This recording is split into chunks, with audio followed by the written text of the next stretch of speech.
Federal Hill, Providence, Rhode Island.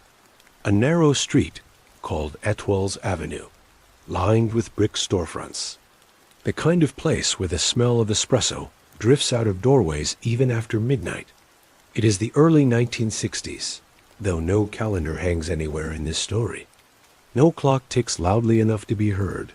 There is only the low hum of a refrigerator case full of cigarettes, the soft clack of a pinball machine being nudged into silence, and a single man standing in the doorway of a plain, two-story wood-frame building drawing on a cigar, watching the street the way a lighthouse keeper watches the sea.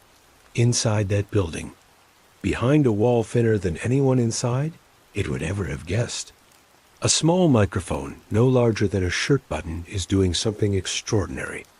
It is listening. It has been listening for months. And on the other end of a cable that runs out through brick and plaster and into the cold New England night, two federal agents sit in a parked car with headphones pressed to their ears, transcribing word for word the private business of the most powerful man in New England's underworld. He does not know it yet, for now. He only knows that business is good, that the office is quiet, and that no one on this street would ever dare to cross him. He is wrong. And the story of exactly how wrong he is. How a man who once seemed untouchable would be undone, not by a rival's bullet, but by a hidden wire. A turncoat's testimony, and the cold mathematics of federal law, is the story we are about to tell. It begins decades before that cigar smoke ever curled into the Providence sky, and it ends in a present far quieter, far smaller, and far sadder than anyone standing on Etwell's Avenue that night could have imagined. This is the story of the Patriarca Crime Family. Settle in. We have a long road ahead of us, and there is no need to rush. Before we step into the fog of Federal Hill, if you don't mind, leave a comment below and let me know what time it is right now wherever you are, and which corner of the world you're listening from. It's a small thing, but it's nice to know who's out there in the dark with me. And if you find that this kind of long, quiet history helps you unwind, consider liking the video and subscribing. It helps this channel keep telling these stories. And it costs you nothing but a tap. Now, get settled. Turn the lights down if you haven't already. The full story is just ahead. Before there was a Patriarca family, before that name meant anything to anyone outside a small circle of Italian immigrant neighborhoods in Massachusetts and Rhode Island, there were two separate smaller organizations, feeling their way through the dark of a new American century. Imagine for a moment Boston's North End around 1910. Narrow streets stacked with three-story brick tenements, laundry strung between windows, pushcarts loaded with fish and produce rattling over cobblestones. Sicilian and southern Italian immigrants had been arriving for 2 decades by then, carrying with them not just language and food and faith, but also older systems of loyalty and obligation that had survived the ocean crossing intact. Mutual aid societies, neighborhood patrons, and, quietly, the seeds of organized criminal structure transplanted from villages in Sicily and Calabria. According to the historical record pieced together by historians and crime researchers over the decades, the man generally credited as the first boss of what would become the Boston faction was Gaspare Nicola, who led the organization from around 1910 until he was murdered. On September 21, 1916, almost nothing about Nicola survives in detail. No photographs that historians widely circulate. No courtroom transcripts. Nothing but a name and 2 dates a few years apart. He is, in a sense, a ghost at the very beginning of this story, present just long enough to mark a starting point, and then gone after Nicola's death. Gaspare Messina took over and led the Boston organization from 1916 until he stepped down in 1924. He died in 1957. Messina's tenure overlapped with a much larger and more dramatic conflict happening 200 miles to the south. In New York City, what historians call the Castellamarese War, The brutal struggle among New York's Italian-American underworld factions that would eventually give rise to the modern five-family structure. Messina's position in Boston connected him to that wider world. During the Castellamarese War, other mafia bosses appointed Messina temporarily as a kind of overarching boss of bosses for a couple of years, a sign that even from New England, the Boston faction's leadership carried weight on a national stage. Working alongside Messina was a man named Joseph Lombardo, sometimes called J.L., who served as his underboss. Lombardo organized several Sicilian criminal gangs in Boston, and among his most significant achievements was helping eliminate the powerful Irish-American Guston gang, which had controlled bootlegging and rackets in the South Boston waterfront. It was an early, telling pattern, the gradual displacement of Irish criminal power in Boston by the rising Italian organizations, a shift that would echo for decades. Meanwhile, in Providence, Rhode Island, a separate but related organization was forming under a man named Frank Morelli, sometimes called Butsy. Morelli led the Providence faction from 1917 until 1932, when he stepped down and became underboss to a man named Philip Bucola. Morelli's Providence operation and Messina's Boston operation functioned in these early years as cooperating but distinct subgroups, two cities, two crews, loosely bound by the same broad network of obligation and respect that connected Italian-American criminal organizations up and down the East Coast. This was the era of Prohibition, and it is impossible to overstate how much that single piece of federal legislation reshaped organized crime in America. The 18th Amendment, ratified in 1919, banned the manufacture and sale of alcohol nationwide, and in doing so, handed an entire industry overnight to whoever was willing to break the law to supply it. In Boston and Providence alike, that meant bootlegging operations, smuggling routes along the Atlantic coast, hijacked liquor shipments, and a flood of cash that hardened small neighborhood rackets into serious criminal enterprises. The young men who would later become the captains and bosses of the Patriarca family, men with names like Raymond Patriarca, men still in their teens and 20s during these years, came of age precisely inside this bootlegging economy, learning its lessons of violence, discretion, and political protection. By 1924, leadership of the Boston faction passed to Filippo Phil Bucola, a Sicilian-born mobster who had arrived in Boston some years earlier. Bucola led the Boston organization from 1924, and in 1932 he united both the Boston and Providence factions into a single family. He eventually retired and died in 1987, according to crime historian accounts of this period. As Messina and Lombardo aged, Bucola, who had arrived in Boston from Palermo, Sicily, rose alongside them, and Lombardo would never climb higher than underboss. While Bucola became the recognized boss of Boston at the time, the relationship between the two cities had a kind of hierarchy to it. The Boston family functioned almost like the senior partner over Providence and the rest of New England, comparable in scale to how Chicago related to a smaller satellite city like Kansas City within the broader national underworld. There is also a darker, quieter footnote from this period worth pausing on. After the murder of Jewish mob boss Charles King Solomon, reportedly carried out at Bucola's command, Bucola became the most powerful gangster in Boston. Solomon had controlled a significant share of Boston's bootlegging and gambling, rackets independent of the Italian organizations. His removal cleared the field. It is worth being honest about how thin some of the documentation from this era is. Much of what we know about the 1920s and early 1930s comes from later testimony, congressional hearings, and the recollections of men who were sometimes unreliable narrators of their own pasts. Where the record is genuinely uncertain, we will say so as we go. But the broad shape of the story two cooperating Italian-American criminal factions in Boston and Providence, hardened by Prohibition, gradually merging into one organization under Bucola's leadership in 1932, is well supported across multiple historical accounts.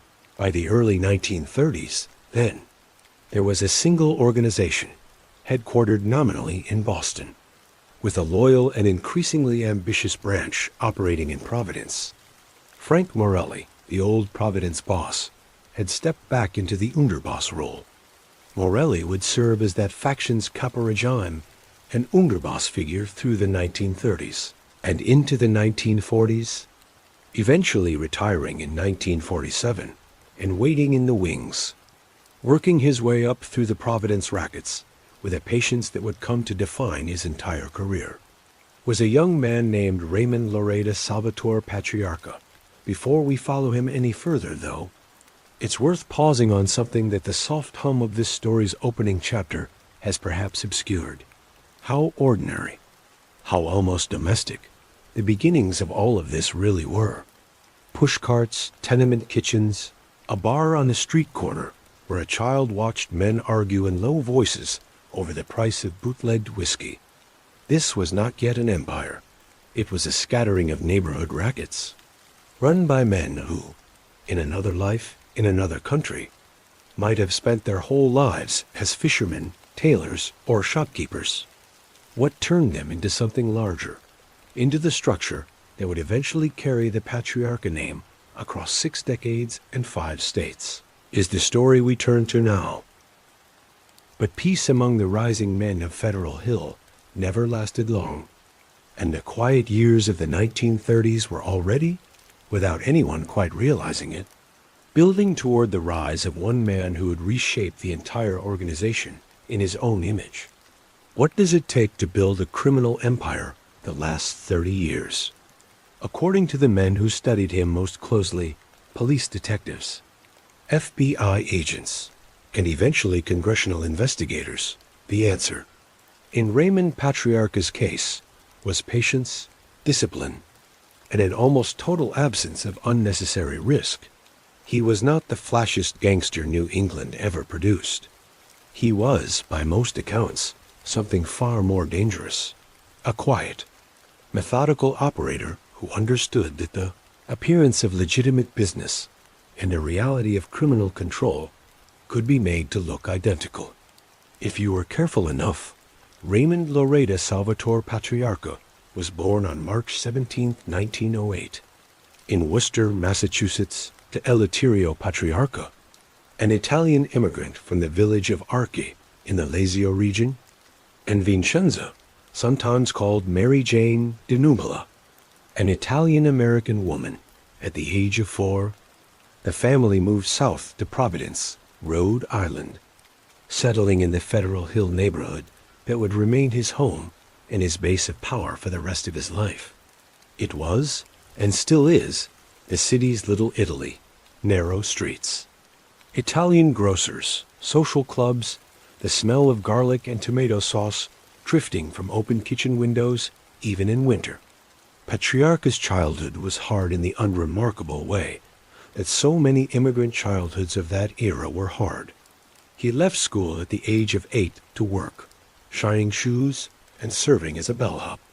According to research into his background, his father ran a bar and liquor store, and it was there, as a boy moving among the bar's clientele, that young Raymond got his first real exposure to the criminals and hustlers of the neighborhood.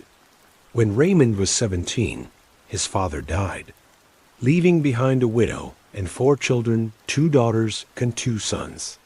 By then, all the Patriarca children were old enough to work, and like so many immigrant families of the period, they crowded together into the same house on Federal Hill, pooling whatever income they could find. Patriarca would later tell a congressional committee, with characteristic understatement, that he had drifted a little after his father's death. That drift, as it turned out, drifted directly into a life of crime. As a teenager, Patriarca was charged with hijacking, armed robbery, assault, safe-cracking, and auto theft. By the time Prohibition ended in 1933, he had already been indicted as an accessory to murder. His record by his early 20s spanned bootlegging, robbery, and according to court documentation, a 1931 conviction at age 23 for violating the White Slave Traffic Act, commonly known as the Mann Act, related to prostitution, for which he received a year and a day in federal prison. It is worth being direct about this part of his record, rather than glossing over it. Before he became known as a careful, businesslike crime boss, Raymond Patriarca had already built a long rap sheet that ranged from petty theft to violent crime, and his early adulthood included involvement in the prostitution trade. There is a particular episode from 1938 that historians return to again and again, because it tells you almost everything you need to know about how Patriarca operated, even decades before he became a boss. That year in Providence, he and an accomplice named Benjamin Tilley were caught holding stolen jewelry. A judge sentenced Patriarca to up to 5 years in Massachusetts State Prison on robbery, assault, and burglary charges. The Providence Board of Public Safety, around this same period, had already named him Public Enemy Number 1, but Patriarca served only about 4 or 5 months of that sentence before being paroled. What happened in between is a small masterclass in how organized crime in mid-century America actually functioned, not through brute force alone, but through the quiet purchase of political access. An inquiry later revealed that Executive Counselor Daniel H. Coakley, a close associate of Massachusetts Governor Charles F. Hurley, had drawn up a parole petition for Patriarca based on the appeals of a supposed Father Fagan, a priest who, as it turned out, did not exist. Coakley had simply invented him. According to the FBI's own later memos on the matter, an illicit payment of approximately $38,000, an enormous sum for 1938, had been delivered to Coakley to arrange Patriarca's release.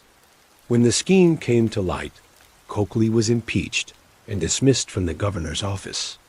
In 1940, for Patriarca, the scandal was, in a strange way, a victory. It did not damage his reputation in the underworld. It enhanced it. Word spread that this young Providence operator had political connections strong enough to buy his way out of state prison. In a business built on reputation as much as muscle, that kind of story was worth more than any act of violence could have been. In 1939, Patriarca married Helen G. Mandela. They would have a son, Raymond Patriarca Jr., whose own story and whose own struggles would become central to the second half of this saga. Decades later, through the 1940s, Patriarca continued his rise within the Providence faction's ranks, working as a captain, building relationships, and developing a network of jewel thieves and armed robbers whose proceeds flowed steadily upward through the organization's structure. According to one detailed account of this period, Patriarca's men carried out major jewelry scores, along with bank and armored car robberies, and he opened several gambling establishments in Providence and the surrounding area. At the same time, he was cultivating relationships outward with the Genovese family's Frank Costello in the gambling business, and eventually with the Colombo family in New York, ties that would give the Providence faction real standing within the broader National Mafia Commission structure. In 1950, mobster Philip Bucola fled the country to avoid prosecution for tax evasion. With Bucola effectively removed from the day-to-day picture, Patriarca took control of his criminal operations. It was the final, decisive step before Patriarca's formal ascension. On April 27, 1952, Bucola, who had not yet left for Sicily, though he eventually would in 1954, held a celebratory party in Johnston, Rhode Island, marking both his own retirement and Patriarca's rise to boss of the family. Bucola personally chose Patriarca as his successor and reportedly threw him a lavish party at his oceanside, Rhode Island mansion to mark the transition. Bucola would go on to retire to Sicily, where, according to multiple accounts, he spent his final decades running a chicken farm, an almost comically peaceful retirement for a man who had once commanded Boston's underworld. He died in 1987 at the age of 101, having outlived nearly everyone else in this story. While Bucola's formal departure for Sicily did not occur until 1954, Patriarca had effectively taken over the day-to-day running of the family's business by 1952, and it was around this time that his only meaningful local rival in Providence, an Irish bootlegger turned gambling boss named Carlton O'Brien, who had taken control of the area's horse racing wire service, was eliminated. Patriarca's men shot O'Brien to death in 1952. By the early 1950s, according to the historical record, it had become, in the words of one detailed account, impossible to be a major figure in crime in New England without having to deal with Raymond Patriarca in some fashion. In 1954, with Bucola's retirement to Sicily finally complete, Providence formally became the center of the New England family's operations, a symbolic and practical shift away from Boston that would define the organization's geography for the next 4 decades. And it was in 1956 that Patriarca made what historians describe as the single most significant change of his early reign. He relocated the family's base of operations to a specific building on Atwells Avenue in Providence's Federal Hill neighborhood, a modest, wood-frame, 2-story structure that housed 2 front businesses, a national cigarette service company and coin-o-matic distributors. A vending machine and pinball business, this building would become, in the language of the men who worked inside it, simply the office. Organized crime figures connected to Patriarca's operation were referred to, from this point forward, as members of the office, a phrase that would echo through FBI files, court transcripts, and newspaper headlines for the next 3 decades. Picture it, if you can, on a warm summer evening in the late 1950s. Atwells Avenue stretches out under string lights and the green, white, and red of an enormous painted pine cone arch that still spans the street today. Marking the entrance to Federal Hill, the sidewalks are full, old men playing cards outside social clubs, women carrying bags of groceries from the Italian market, children weaving between adult legs on their way home from a stickball game, and there, outside a plain storefront stacked with cigarette cartons and pinball machines, stands a heavy-set man in a dark suit, cigar in hand, scanning the street with the patient, unhurried attention of someone who has trained himself never to be surprised.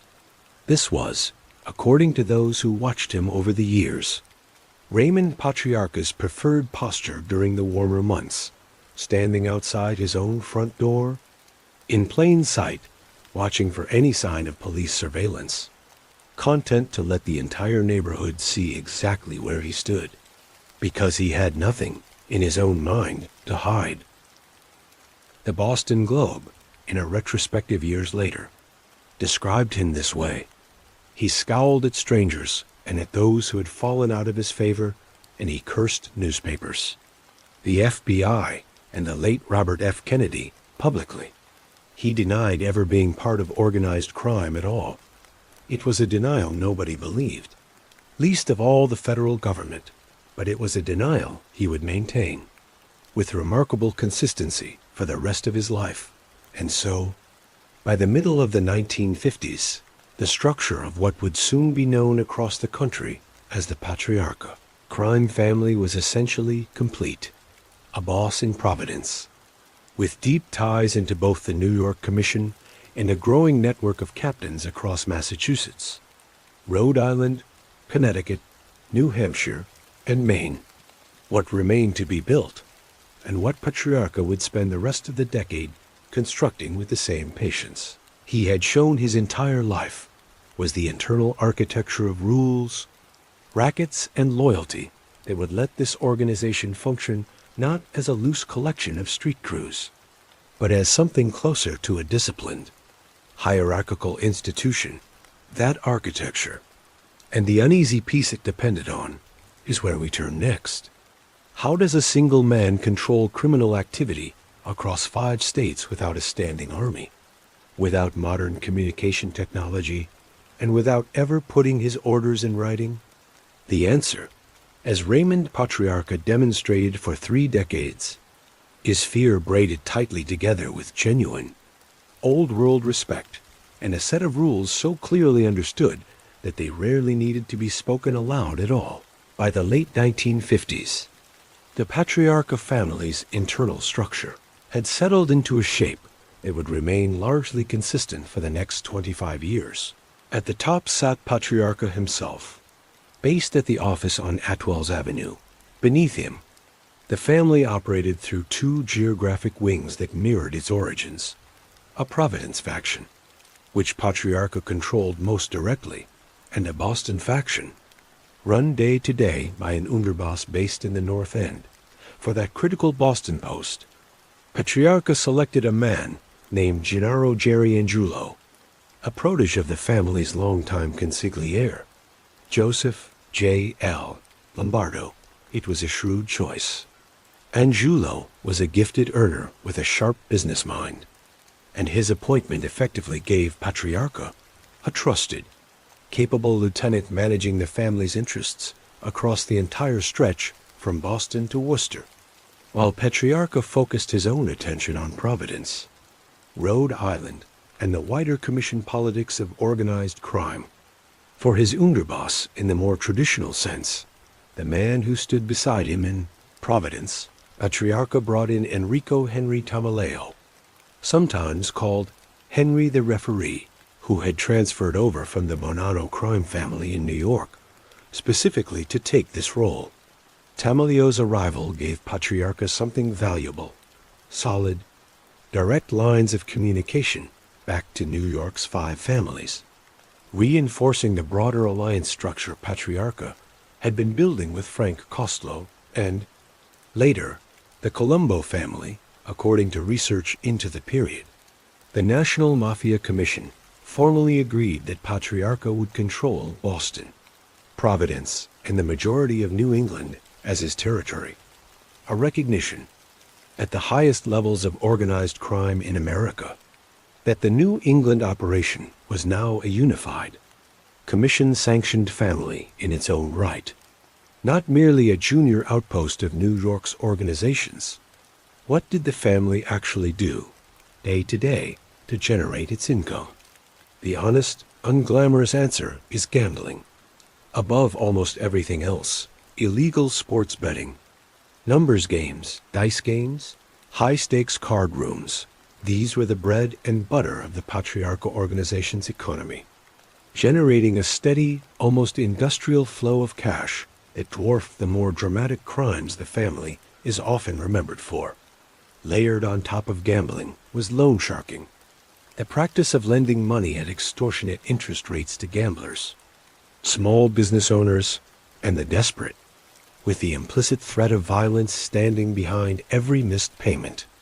The family also profited from trafficking in stolen goods, fencing operations that moved jewelry, electronics, and other merchandise lifted in burglaries and hijackings through a network of Patriarca-connected buyers, and, according to multiple historical accounts, from pornography distribution as one of its diversified revenue streams. Patriarca did not limit himself to the underworld economy alone. He diversified into legitimate or quasi-legitimate businesses as well, including restaurants, bars, and racetracks, at one point reportedly partnering in ventures in the Berkshires with, of all people, Frank Sinatra. He also held a financial stake in the Dunes Hotel and Casino in Las Vegas, a connection that allowed him to benefit from what investigators called skimming, the practice of secretly diverting a portion of a flaw.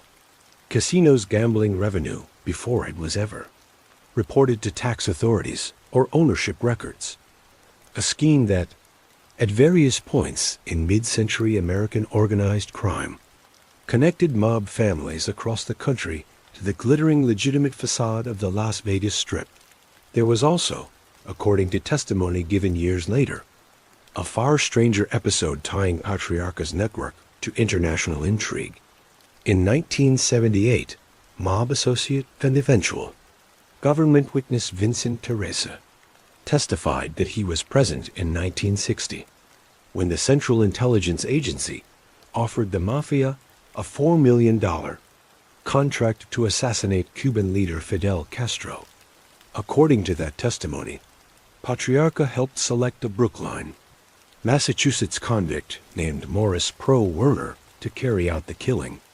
Though the plot, according to the same testimony, was never actually carried out, it is worth flagging clearly. This account rests on testimony, not on a documented operational record, and it should be understood as alleged rather than proven in any court of law. But it speaks to just how far Patriarca's name had traveled by the start of the 1960s, far enough that organized crime researchers and even congressional investigators would, in later years, take seriously the idea that his organization had brushed up against Cold War-era intelligence operations.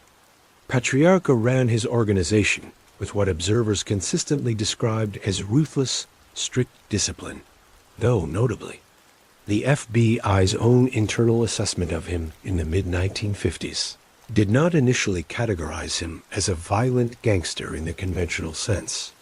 Instead, agency memos from that period describe him reaping a major cut from robberies and thefts across Rhode Island and other states, and functioning as the owner and financial backer of numerous gambling establishments throughout Rhode Island.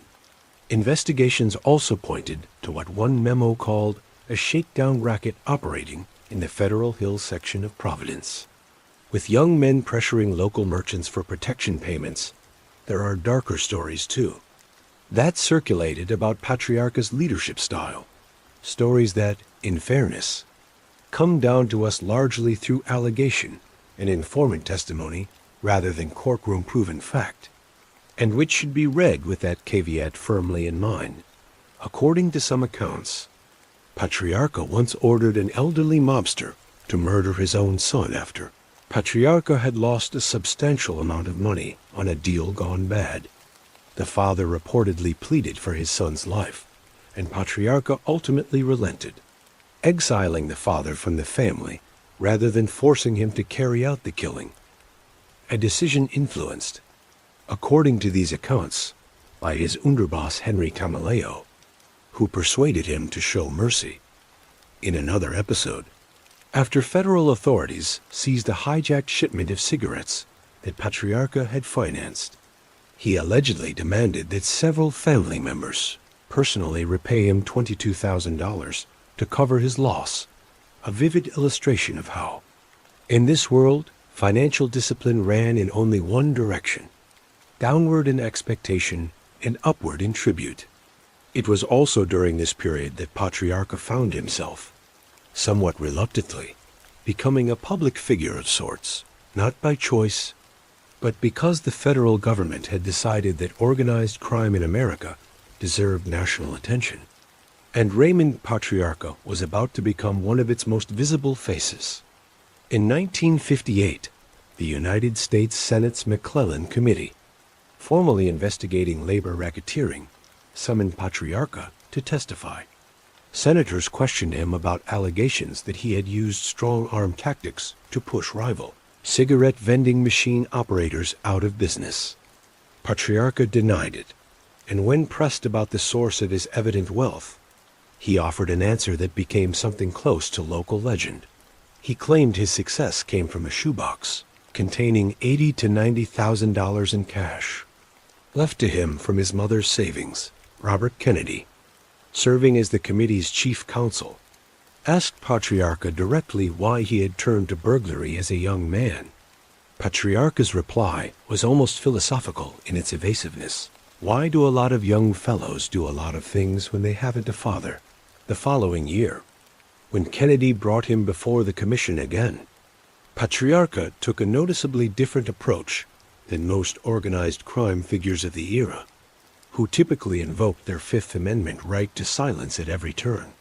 Patriarca engaged directly with the questioning, describing himself, without apparent irony, as an honest businessman hounded by the police and the press for no good reason. In 1961, in a gesture that captured both his confidence and his theatrical sense of grievance, Patriarca took out a large advertisement in the Providence Journal Bulletin, specifically to complain about the newspaper's coverage of him, a real estate-sized rebuttal, printed and paid for, insisting that he was being unfairly persecuted. It is a small but telling detail.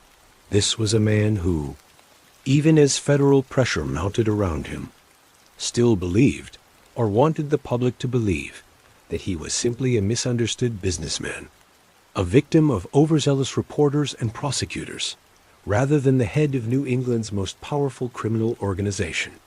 But underneath this public posture of respectable indignation, the federal government's interest in Patriarca was deepening into something far more serious than newspaper scrutiny. By the early 1960s, the FBI had begun the kind of investigation that would eventually bring his entire operation crashing down, not through informants alone, though informants would play their part, but through a piece of hidden electronic equipment placed inside the walls of the office itself.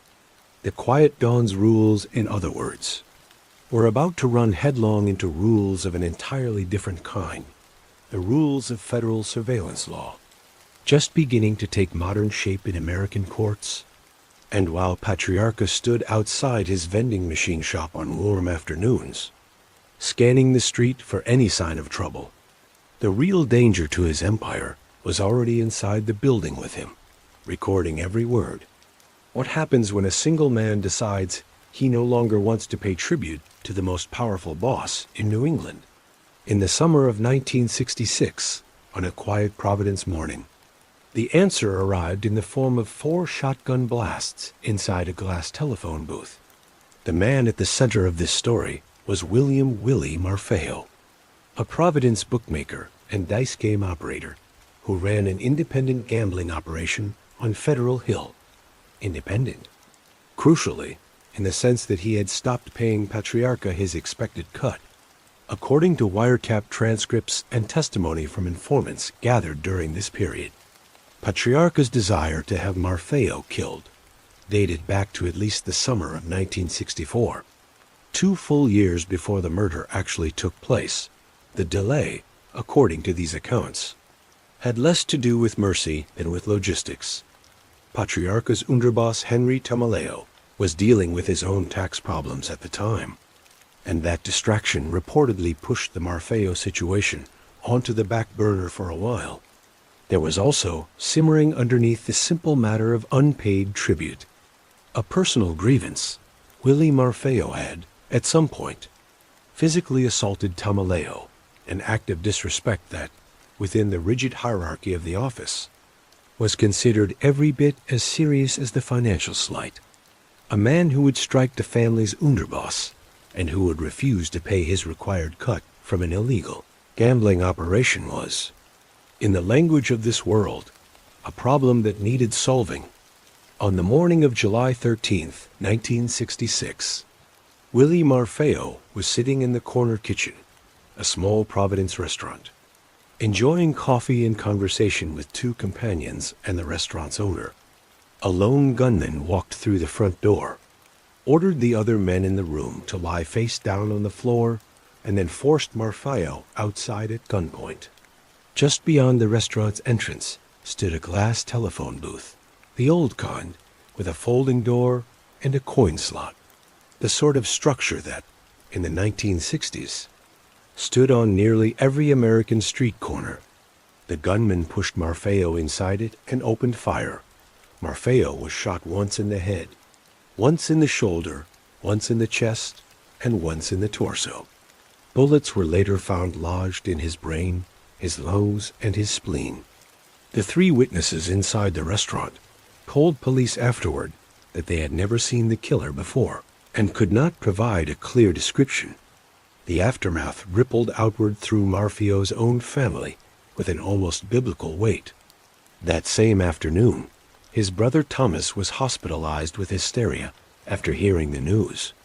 Another brother, Savino, suffered a heart attack after a scuffle with police while reacting to news of Willie's death, and remained hospitalized for weeks. It was a pattern of grief and physical collapse that would, tragically, repeat itself within the same family less than 2 years later.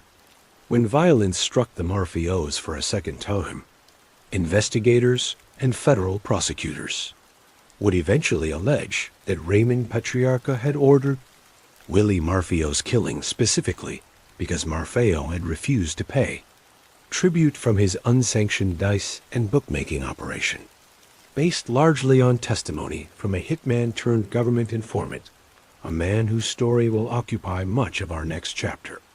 Patriarca and Henry Tamaleo were indicted in 1967 on charges of conspiracy to commit murder in connection with Marfio's death.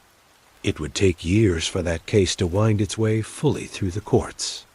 But the killing of Willie Marfeo, in retrospect, marks the moment when the slow unraveling of Raymond Patriarca's empire truly began. The violence, however, did not end with Willie. Less than 2 years later, on the Saturday after Easter, April 20th, 1968, just before 3 o'clock in the afternoon, Willie's younger brother Rudolph, Rudy Marfeo, and his associate Anthony Malay were shot to death inside Pinoni's Market, a grocery store at 282 Pocasset Avenue in Providence's Silver Lake section. According to court records from the case, it had become Rudy Marfeo's custom to shop at that particular market on Saturday afternoons, a routine. Tragically, that made him an easy and predictable target. 2 masked gunmen entered the store and opened fire on both men. Anthony Malay was shot from a distance of roughly 6 feet near the store's ice cream freezer. Rudy Marfeo was shot from about 3 feet away, near the front door, his own pistol still in his hand. The weapons used were a carbine rifle and a shotgun. Medical examiners later recovered 15 lead fragments from Marfeo's body and 4 from Malay's. Prosecutors alleged, and Patriarca was eventually charged with conspiring, that Rudy Marfeo and Anthony Malay were killed in retaliation for their attempts to avenge Willie's murder and for shaking down bookies and loan sharks who, in the language of the office, belonged to Patriarca, meaning they operated under his protection and owed him a cut. It is worth noting, in the interest of factual precision, that some later research into this case has raised questions and competing theories about the underlying motive, including suggestions of a more personal dispute connected to a relationship Rudy Marfeo was having at the time, where the documented historical record offers competing explanations rather than a single settled truth. It is more honest to say that prosecutors built their case around the tribute and revenge theory, rather than to present that theory as the unquestioned final word on the matter. The investigation into the Marfeo-Malay killings moved with surprising speed by the standards of organized crime cases. Indictments followed within about a year, naming Patriarca alongside several other men, including Morris Pro Lerner, Robert Fairbrother's, John Rossi, and Rudolph Ciara. According to Rhode Island Supreme Court records from related appeals, separate indictments charged Patriarca and Ciara as accessories to the murders of both Rudy Marfeo and Anthony Malay, while Lerner, Fairbrother's, and Rossi were charged directly with the murders themselves. Picture, for a moment, the texture of Federal Hill in the wake of these 2 killings. The pinball machines on Etwells Avenue still clattered through their cycles. The cigarette cartons still moved through the front of the coin-o-matic shop. But underneath that surface of ordinary commerce, something had shifted permanently. The office's rules, the unwritten, unspoken code by which independent operators either paid their tribute or faced consequences, had now been enforced twice. In public, in broad daylight, with a violence pointed enough that everyone on the street understood exactly what message was being sent. And yet, in enforcing those rules so visibly, Patriarca had also handed federal and state prosecutors precisely what they needed: a pattern, a motive, and soon enough, a witness willing to describe it all under oath. That witness, a man whose nickname alone tells you most of what you need to know about his reputation, is where our story turns next. His name was Joseph Barboza, and the choices he made in the years following these murders would do more to bring down the Patriarca family's first great era of dominance than any rival gang, any rival family, or any single act of violence ever could. What does it take to turn a feared killer into a star witness for the federal government? Sometimes, as it turned out in this case, all it takes is a single recording, played back at exactly the right moment, of a man's own boss calling him expendable. Joseph Barboza, Jr. was born on September 20th, 1932, and grew up to become, by the mid-1960s, one of the most feared enforcers and contract killers in Boston's underworld. A man nicknamed the Animal for the sheer brutality of his work, though he was of Portuguese rather than Italian-American descent, which meant he could never be formally inducted as a made member of the Mafia itself. Barboza nonetheless functioned as a prominent hitman and loan collector for the Patriarca organization throughout the 1960s, and he would later claim responsibility for as many as 26 murders carried out during Boston's brutal gang wars of that decade. By January of 1966, Barboza had built himself into a powerful figure in the Boston underworld in his own right. But his standing within the organization began to deteriorate that same year. In October 1966, he was arrested in Boston's notorious combat zone on a concealed weapons charge, with bond set at $100,000, an enormous sum. Barboza grew increasingly anxious as the weeks passed, and Patriarca and Angulo failed to post his bail. Two of his friends, Arthur Tash Ratsos and Thomas J. DePrisco Jr., scraped together $59,000 in an effort to help free him, money they had apparently raised, in part through a fundraising visit to a cafe managed by an associate named Rafi Chong Lamatina. Both men were shot to death and dunked in South Boston, in what was made to look like the work of a rival Irish gang. The $59,000 they had raised on Barboza's behalf went missing along with them. It is hard to overstate how that episode must have felt from Barboza's perspective, sitting in jail while two of the men trying to help him were murdered, and the very organization he had killed for showing no urgency to bail him out. According to multiple historical accounts, FBI agents Dennis Condon and H. Paul Rico visited Barboza around this time and played for him a recording gathered through the same wiretap operation that had been monitoring Patriarca's Atwell's Avenue office, in which Patriarca could be heard, referring to Barboza as a bum and as expendable. For a man already feeling abandoned by his own crew, hearing his boss dismiss him in those exact terms appears to have been the final push. Barboza agreed to become an informant in exchange for immunity, protection for his family, and, as he put it, the chance to get even with an organization he now felt had betrayed him. In June 1967, while still imprisoned on weapons charges, Barboza formally turned, beginning a relationship with federal law enforcement that would reshape organized crime prosecution across the country.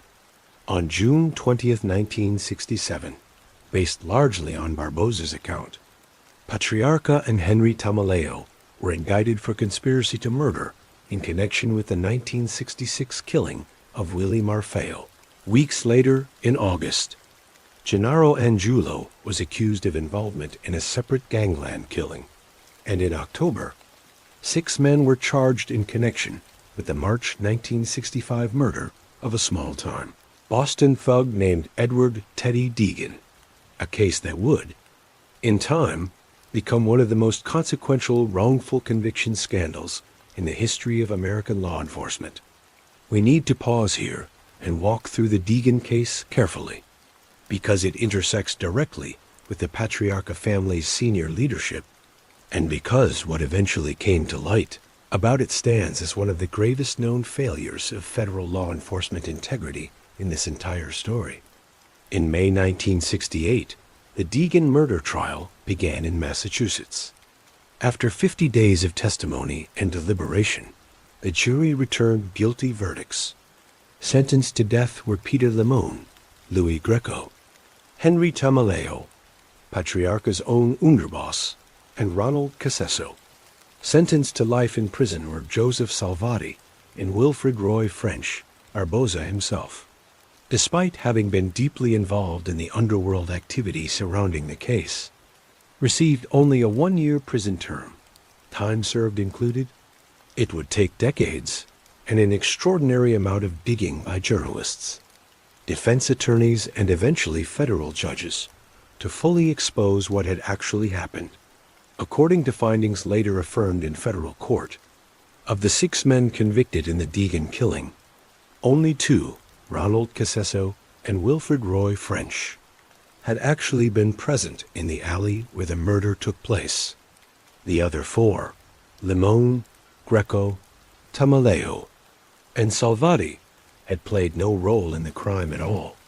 FBI Agent H. Paul Rico, according to a federal court's later findings, had helped engineer false testimony from Barboza that named these 4 men, in order to protect the real participants in the killing, among them a man named Vincent Jimmy Flemmy, who happened to be a valuable FBI informant the Bureau did not want exposed or prosecuted. A federal judge, reviewing the case decades later in a civil suit brought by the wrongfully convicted men and their families, found that FBI records and wiretap evidence, including material gathered from the very same Patriarca wire that had turned Barboza into an informant in the first place, had confirmed all along that the real killers were Barboza, Flemmy, and 3 others, not the men sent to prison. The court further found that agents had known specifically that Limon had been overheard warning Deegan that Flemmy wanted him dead, that Salvati's name had never even surfaced in the FBI's files until Barboza suddenly produced it, and that Greco and Tamaleo had never been linked to the Deegan murder by any other piece of evidence the Bureau possessed. Despite all of this, the court found the FBI persisted in encouraging and rewarding Barboza's cooperation rather than correcting the record. The human cost of this failure was staggering.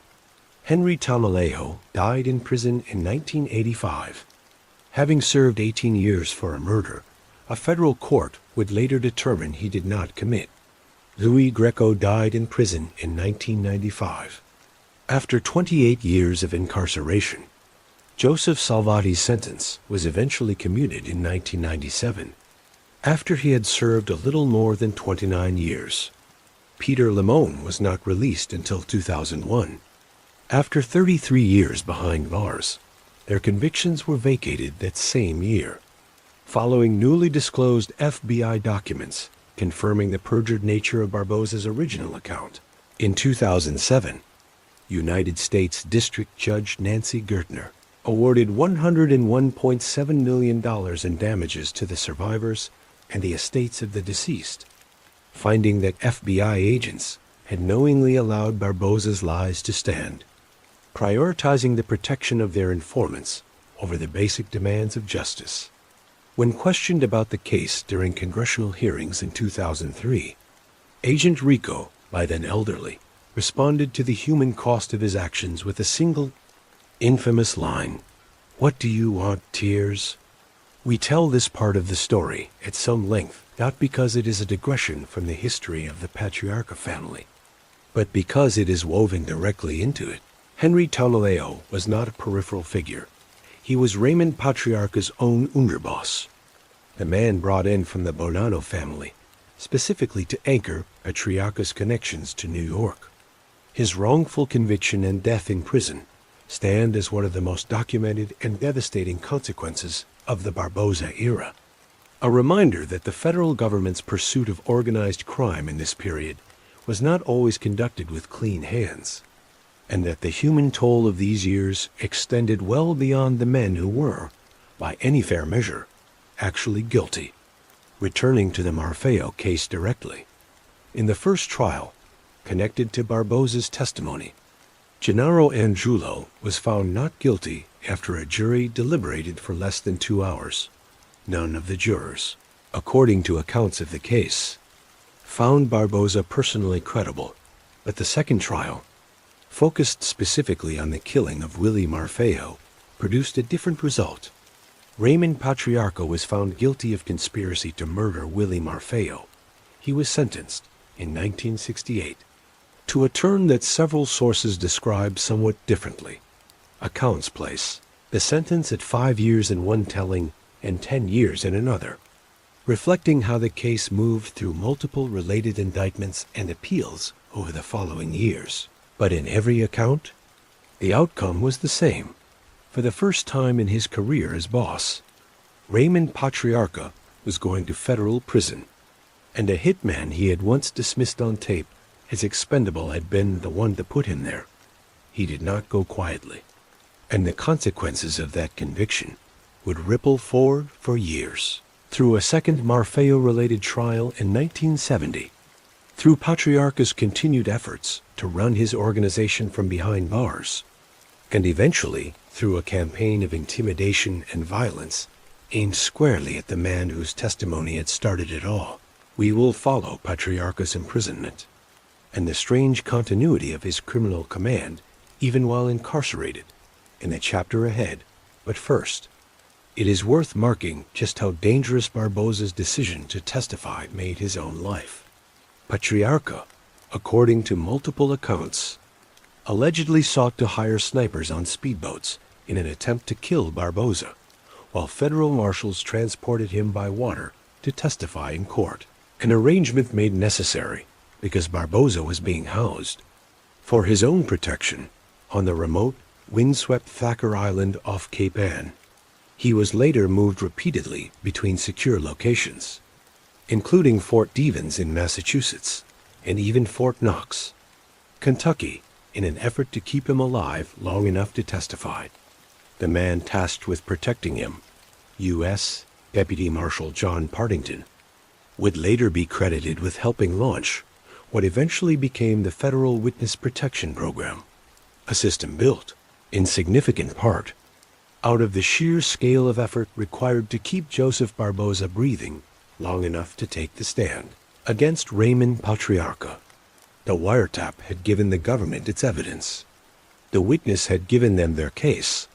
What remained was the slow, grinding machinery of trial, conviction, and appeal, and the question of whether a man as powerful as Patriarca could really be kept behind bars for long. Can a man run a criminal empire from inside a federal prison cell? For Raymond Patriarca, the answer, for the better part of 6 years, was yes. Following his 1968 conviction in the Marfeo conspiracy case, Patriarca's legal troubles only deepened. A second major case arose from the 1968 killings of Rudy Marfeo and Anthony Millay inside Pennoni's Market. According to Rhode Island Supreme Court records, separate indictments in June 1969 named Patriarca as a defendant alongside Morris Lerner, Robert Fairbrother's, John Rossi, and Rudolph Ciara. Patriarca and Ciara faced charges as accessories to both murders, while Lerner, Fairbrother's, and Rossi were charged as the actual killers. This second trial, which finally reached its conclusion in 1970, again rested heavily on testimony from a cooperating witness, in this instance, a man named John Red Kelly, an Irish-American mobster and occasional Patriarca associate, who had been handled by the same FBI agent, H. Paul Rico, whose conduct in the Deegan case we examined in the previous chapter. Kelly testified that he had been contracted by Morris Lerner to help kill Marfayo and Malay. The jury's verdict in 1970 convicted Patriarca and his associates of conspiracy to commit murder. Lerner was additionally convicted on 2 direct counts of murder, for which he received 2 consecutive life sentences on top of his conspiracy sentence. The jury, notably, was unable to reach a verdict for the other 4 defendants in that round of charges. Patriarca himself was sentenced to 10 years in prison for his role in the conspiracy. It is worth noting, in the interest of full accuracy, that Lerner's conviction was later quashed by the Rhode Island Supreme Court in 1988, after it was established that both Kelly and Agent Rico had committed perjury during the original trial. Yet another example, alongside the Deacon case, of how thoroughly some of the convictions secured against the Patriarca organization during this era were built on testimony that would not survive later scrutiny. The court vacated the conviction and ordered a new trial, though by that point, nearly 2 decades had already passed. Patriarca began serving his sentence around 1969, ultimately serving time at the federal penitentiary in Atlanta. And here we arrive at one of the more remarkable details of this entire history. Even from inside prison, Patriarca did not relinquish control of his organization.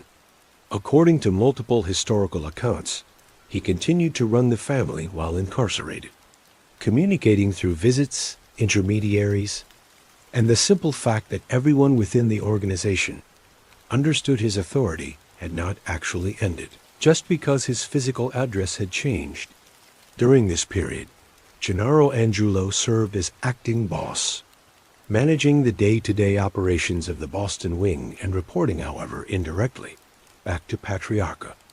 Patriarca completed his federal sentence in April 1973 and was then transferred to a Rhode Island state facility to address his remaining state-level obligations connected to the Marfayo Malay case. He remained there until he was paroled on January 9, 1975, by most accounts. The years of imprisonment had not meaningfully diminished his authority within the organization. He resumed control of the family almost immediately upon his release, stepping back into the same role at the same 12th Avenue office, as though the intervening years had been little more than an inconvenient pause. But there was unfinished business waiting for him, and for Joseph Barboza, whose testimony had set this entire chain of events in motion.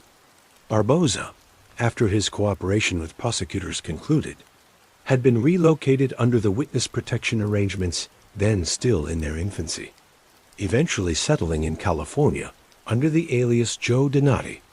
In the town of Santa Rosa, he had not entirely escaped trouble. In 1971, while using the alias Joseph Perrin, he was arrested in California for the murder of a Providence nightclub owner.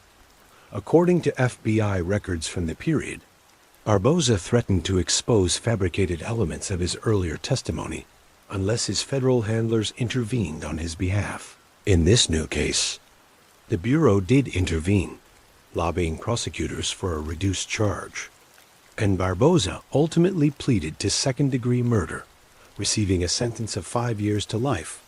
When his first parole hearing arrived 5 years later, federal representatives again appeared as character witnesses on his behalf, and once more, the effort succeeded. Barboza was released from prison in November 1975. He did not have long to enjoy his freedom. Barboza moved to San Francisco, and on February 11, 1976, just 4 months after his release, he went to visit an old friend and mob associate named James Chalmers in the city's quiet Sunset District. According to accounts of his death, Chalmers had, unbeknownst to Barboza, tipped off Patriarca family underboss Gennaro Angiulo to Barboza's location. Angiulo dispatched Caporegime Ilario Larry Zanino and a mob soldier named Joseph Russo to watch for Barboza's departure from Chalmers' residence near the corner of 25th Avenue and Moraga Street.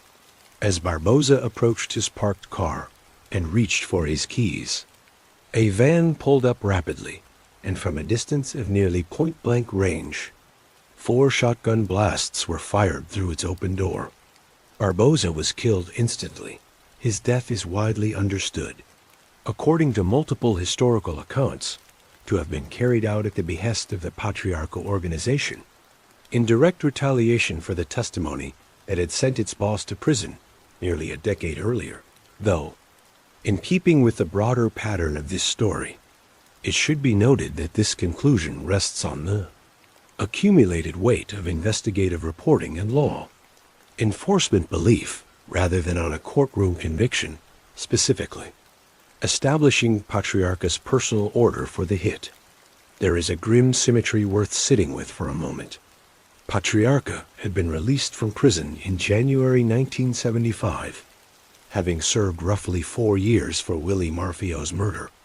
He would go on, according to multiple accounts, to die a free man of natural causes years later, while Barboza, the man whose testimony had cost Patriarca those years of liberty, was dead within 4 months of his own release, gunned down on a quiet residential street 3,000 miles from the city where the entire chain of events had begun. The wiretap had exposed the office. A witness had broken its silence, and in the end, the office had reached across the entire country to make certain that silence was permanently restored, at least with regard to Joseph Barboza himself. Through the remainder of the 1970s and into the early 1980s, Patriarca continued to run his organization much as he always had: gambling, loan sharking, the steady extraction of tribute, the careful cultivation of political and law enforcement relationships. But the federal government's appetite for organized crime prosecutions had only grown sharper since the Barboza era, not duller, and new investigative tools, improved wiretap law, the still developing framework of the Racketeer-Influenced and Corrupt Organizations Act, commonly known as RICO, were quietly being assembled, tool by tool, by federal prosecutors who had learned a great deal from the mistakes and successes of the Marfeo and Deegan cases. Patriarca's final years, as we will see, would be defined by an unrelenting series of legal pressures, even as his physical health began to fail him.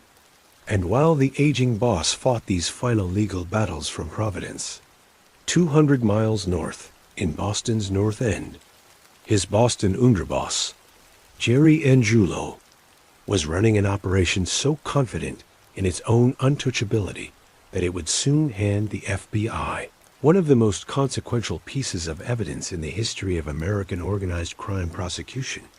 A quiet moment before we continue, if this story has settled into a good rhythm for you. A like on this video helps more people find it, and subscribing means you won't miss the next one. No need to do anything else, just rest and let's keep going. What does overconfidence sound like, recorded on tape, for a federal jury to hear years later? In Boston's North End, it sounded like a small, sharp-tongued man with a booming voice, holding court every evening in a building his own family had owned for decades, certain that no one would ever dare listen in. Gennaro Jerry Angiulo was born on March 20th, 1919, in Boston's North End, to Italian immigrants Cesare and Giovannina Angiulo, who owned a modest convenience store and luncheonette on Prince Street.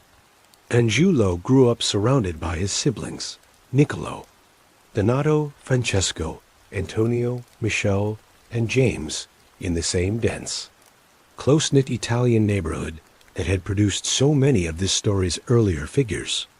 He graduated from Boston English High School in 1936, reportedly with ambitions of attending law school and becoming a criminal defense attorney, an almost poetic detail, given how much of his later life would be spent in courtrooms, just on the opposite side of the bar from where he had once imagined himself standing. Instead, he enlisted in the United States Navy at the start of World War II, served 4 years of combat duty in the Pacific Theater, and returned to the North End at the war's end to be drawn. Alongside his brothers, into Boston's underworld. The path in was almost mundane in its origins. Local authorities had been cracking down on operators of the so-called Italian lottery, and that crackdown created an opening. The Angiulo brothers found local businesses willing to serve as fronts for bookmaking operations, offering those businesses discounted odds in exchange for their cover, and reinvesting the resulting profits into legitimate-seeming ventures like nightclubs to launder the money. The dominant patriarchal organization eventually absorbed the brothers into its structure, inducting them as members and taking its expected cut of their growing action. By 1963, Patriarca's confidence in Angiulo's business acumen and his successful racketeering had grown, to the point where he appointed Angiulo underboss of the entire Providence-based family, a position that effectively put Angiulo in command of the family's business interests across the corridor, running from Boston to Worcester.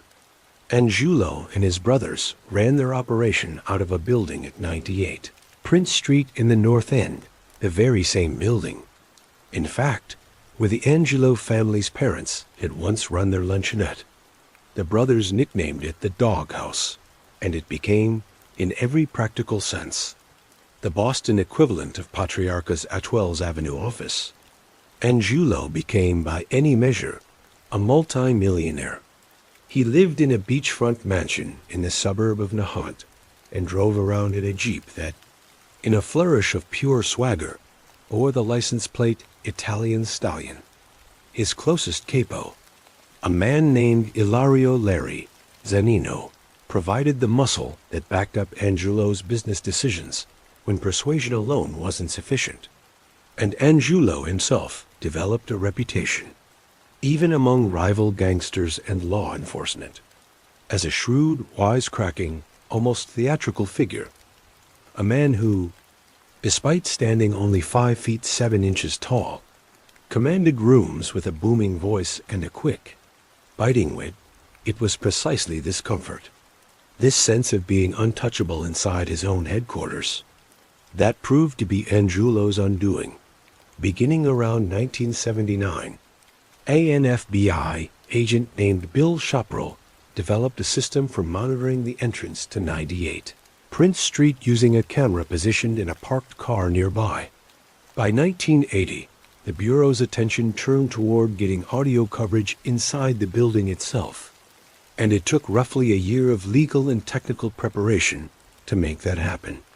There is an uncomfortable layer to how that surveillance operation actually came together, one that connects directly to a far darker story unfolding in Boston at the same time, the story of James Whitey Bulger and his Winter Hill gang, who had, by this point, become deeply compromised informants for corrupt elements within the FBI's Boston field office.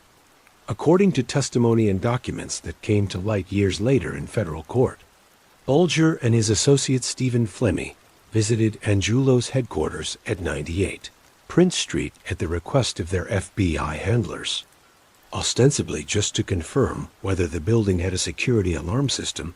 They could not determine that, but they did return to their handlers with a hand-drawn floor plan of the Angiulo brothers' office, information that directly assisted the FBI's placement of its listening devices.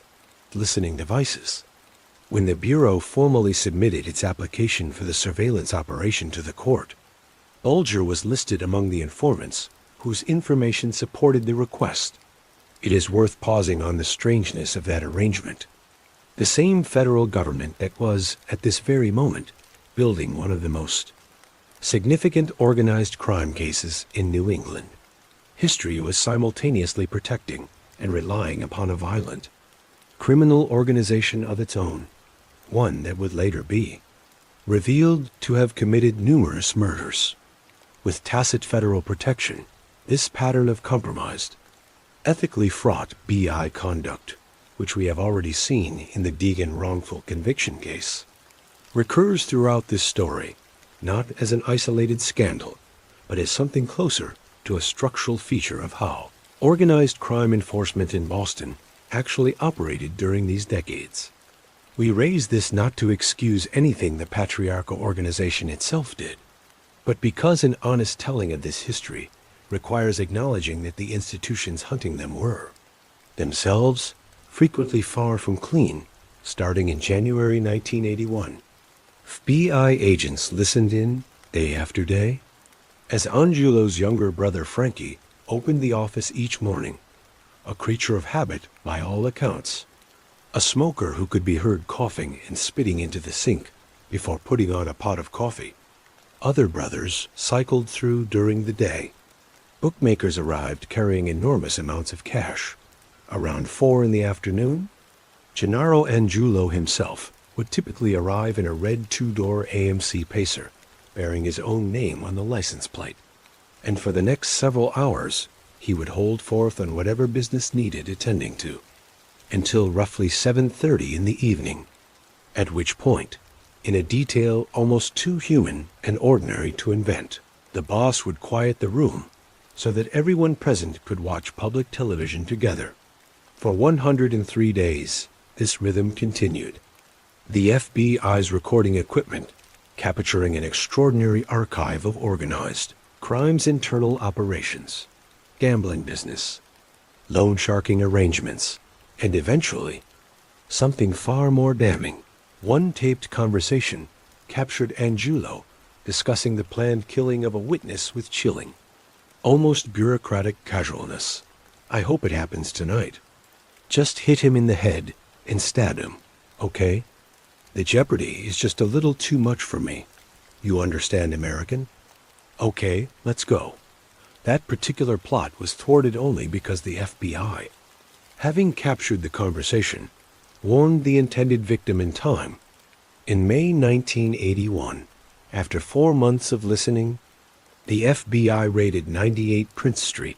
Technical agents discovered a safe wedged into an upstairs fireplace and had to call in a locksmith and, eventually, a sledgehammer to open it. The raid, and the case it eventually produced, would not result in formal arrests for more than 2 years. Angiulo was not taken into custody until September 19, 1983, alongside his brothers Francesco and Michel, in a scene that, by most accounts, Angiulo met with characteristic bravado, reportedly shouting, as he was led away in handcuffs, that he would be back before his pork chops got cold.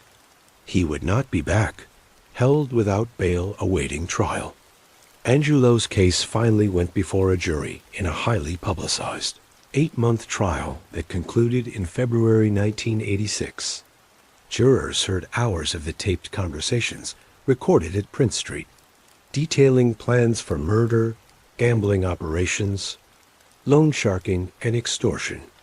In one especially memorable taped exchange, played for the jury, Angiulo could be heard telling Zanino, "I wouldn't be in legitimate business for all the money in the world. We're Shylocks. We're bookmakers. We're selling marijuana. We're illegal here. Illegal there. Arsonists. We're every fucking thing." It was, in its own dark way, an unintentional confession of remarkable completeness. Angiulo was convicted on an extensive list of charges: racketeering, gambling, loan sharking, and obstruction of justice among them, and sentenced to 45 years in federal prison. He would serve a significant portion of that sentence at the Federal Prison Hospital in Devens, Massachusetts, eventually being paroled on September 10, 2007.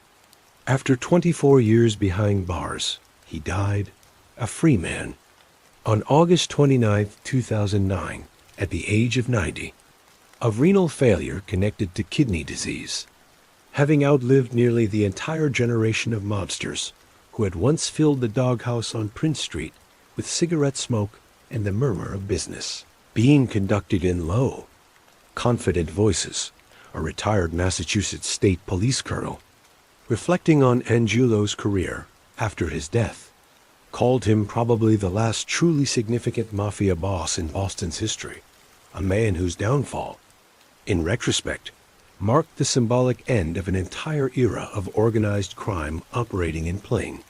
almost theatrical confidence on a single North End Street corner. But while Angiulo's case was still working its way through the federal court system in the mid-1980s, an event of far greater significance to the overall fate of the Patriarca family had already occurred 200 miles south. In Providence, the man who had built this entire empire, who had survived prison, parole, and decades of federal scrutiny, was about to die, and the question of who would replace him would prove to be the single greatest miscalculation in the family's entire history. How do you measure the end of an era? Sometimes it arrives in a single ordinary moment, an emergency call placed from an address on a quiet residential street. On an otherwise unremarkable July morning by the early 1980s, Raymond Patriarca was an old man by the standards of his violent profession, and his body was beginning to fail him in ways that even his formidable will could not overcome. He suffered from heart disease and diabetes for years, conditions that, ironically, would become one of his most reliable legal defenses in his final seasons of life. Legal pressure, however, never let up.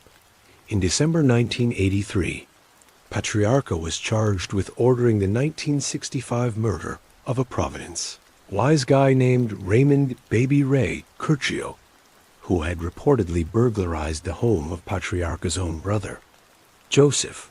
Then, on March 13, 1984, while he was already hospitalized for his declining health, Patriarca was arrested again, this time for allegedly ordering the 1968 murder of a bank robber named Robert Candos, whom Patriarca apparently believed was preparing to testify against him.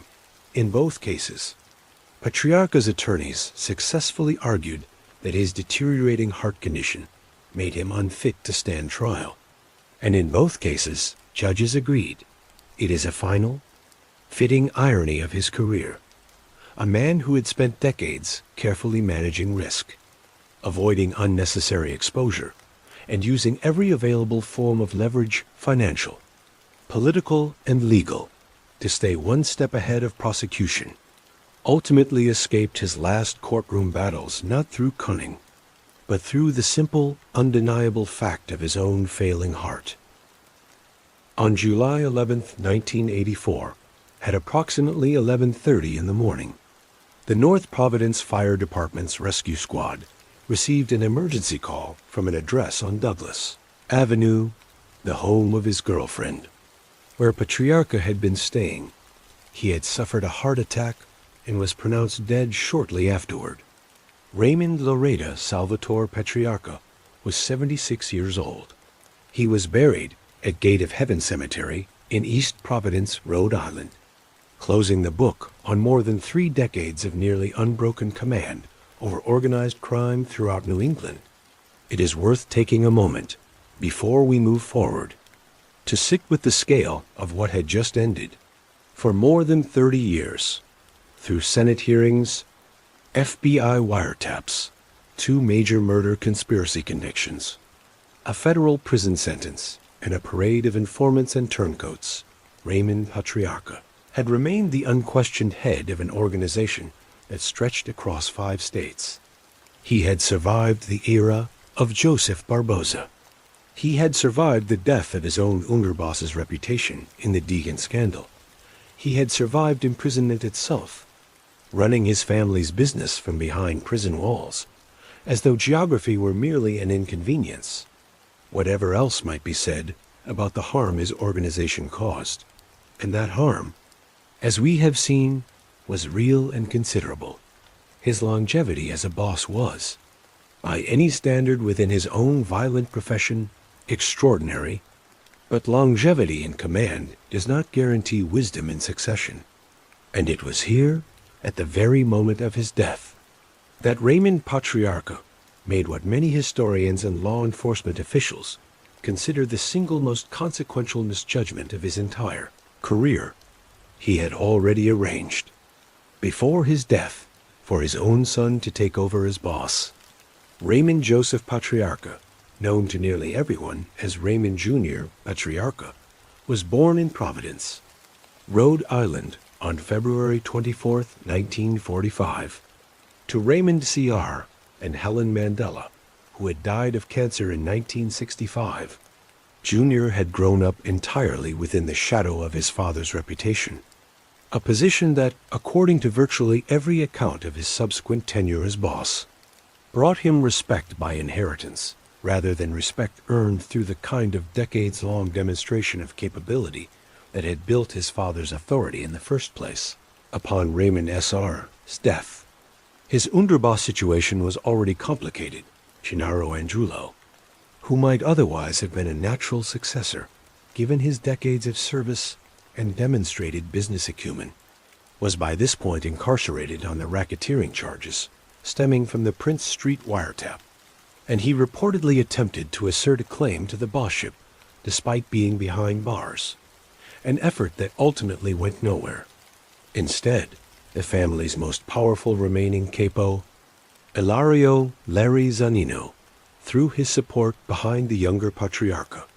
With that backing in place, and with the additional approval of the National Mafia Commission, secured, according to historical accounts, with support from the Gambino crime family in New York, Raymond Patriarca Jr.'s position as the new boss of the family was formally confirmed.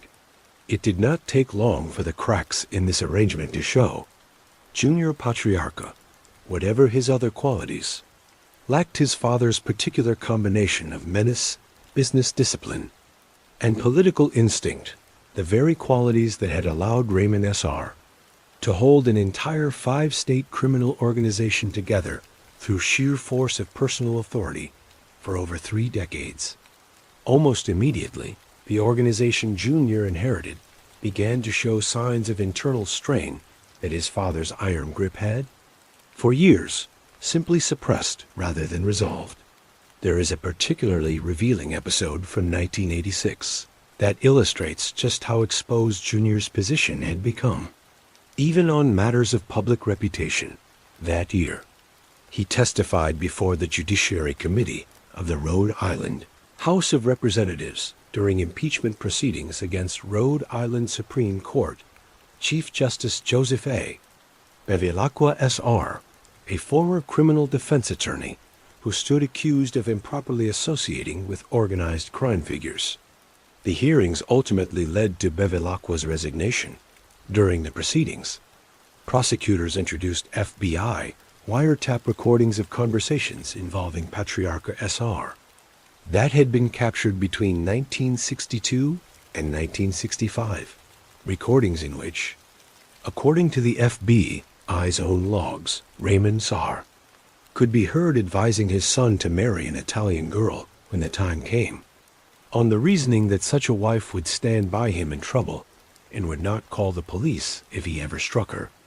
Confronted with this material in front of the press, Junior Patriarca felt compelled to publicly apologize on his father's behalf, telling reporters that his father had never told him anything about hitting or otherwise mistreating women. It is a small, uncomfortable scene, but a telling one.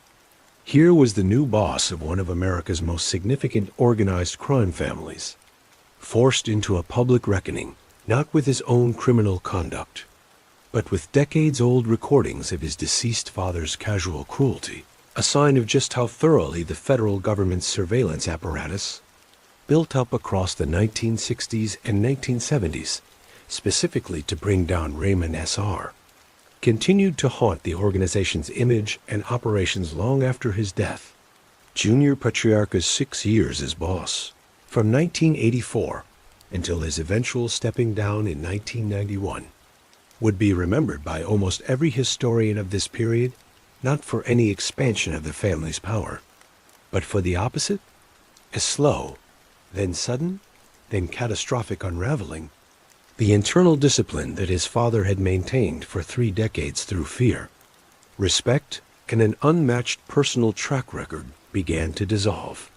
Ambitious captains who might never have dared challenge Raymond Cesar began to see, in his son's evidently weaker grip, an opportunity, and the underboss eventually chosen to help steady the ship, a volatile former cellmate of Raymond S.R.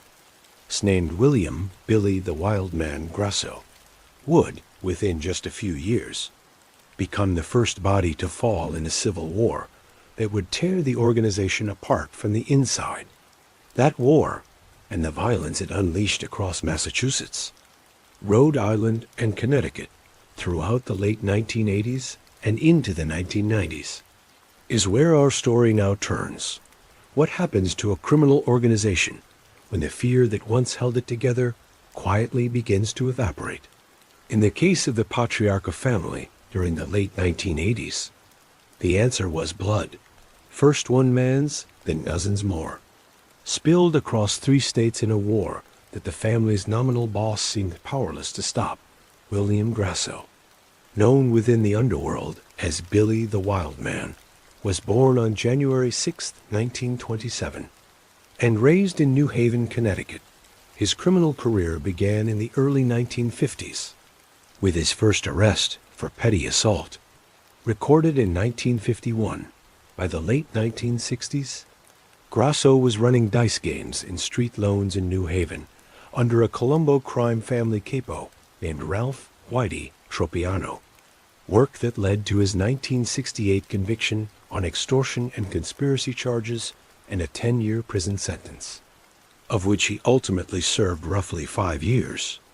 Being released in 1973, it was during this incarceration, at the federal penitentiary in Atlanta, that Grasso formed a close personal alliance with Raymond Patriarca S.R., who was serving his own sentence there at the same time, a relationship that would prove decisive in propelling Grasso's later rise within the organization. Following his parole, Grasso consolidated power in New Haven, running a major illegal gambling operation that included a high-stakes craps game on Forbes Avenue with a $50,000 bankroll, reportedly one of the largest such games operating between New York and Boston. He built out a portfolio of loan sharking, extortion, and waste-hauling rackets used as fronts for his activities, and he removed rivals along the way, including the 1979 killing of an independent Connecticut mobster named Salvatore Midge Renault Annunziato, and in 1980, the killing of his own former mentor, Ralph Tropiano, as Grasso shifted his formal allegiance from the Colombo family to Patriarca's organization and was inducted as a made member.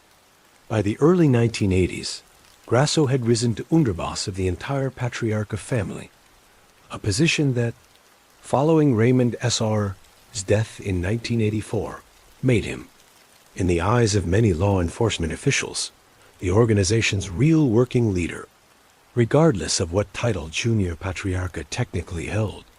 Grasso's reputation was built on unrelenting brutality rather than the careful, businesslike discipline that had defined Raymond S.R.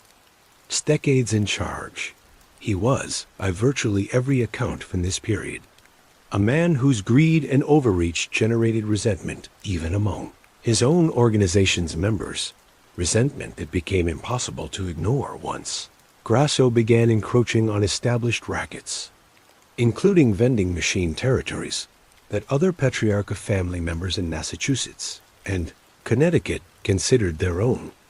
According to later research into the case, Grasso survived at least 3 prior assassination attempts before the one that finally succeeded. The killing itself, when it came, was carried out with a coldness that mirrored Grasso's own reputation.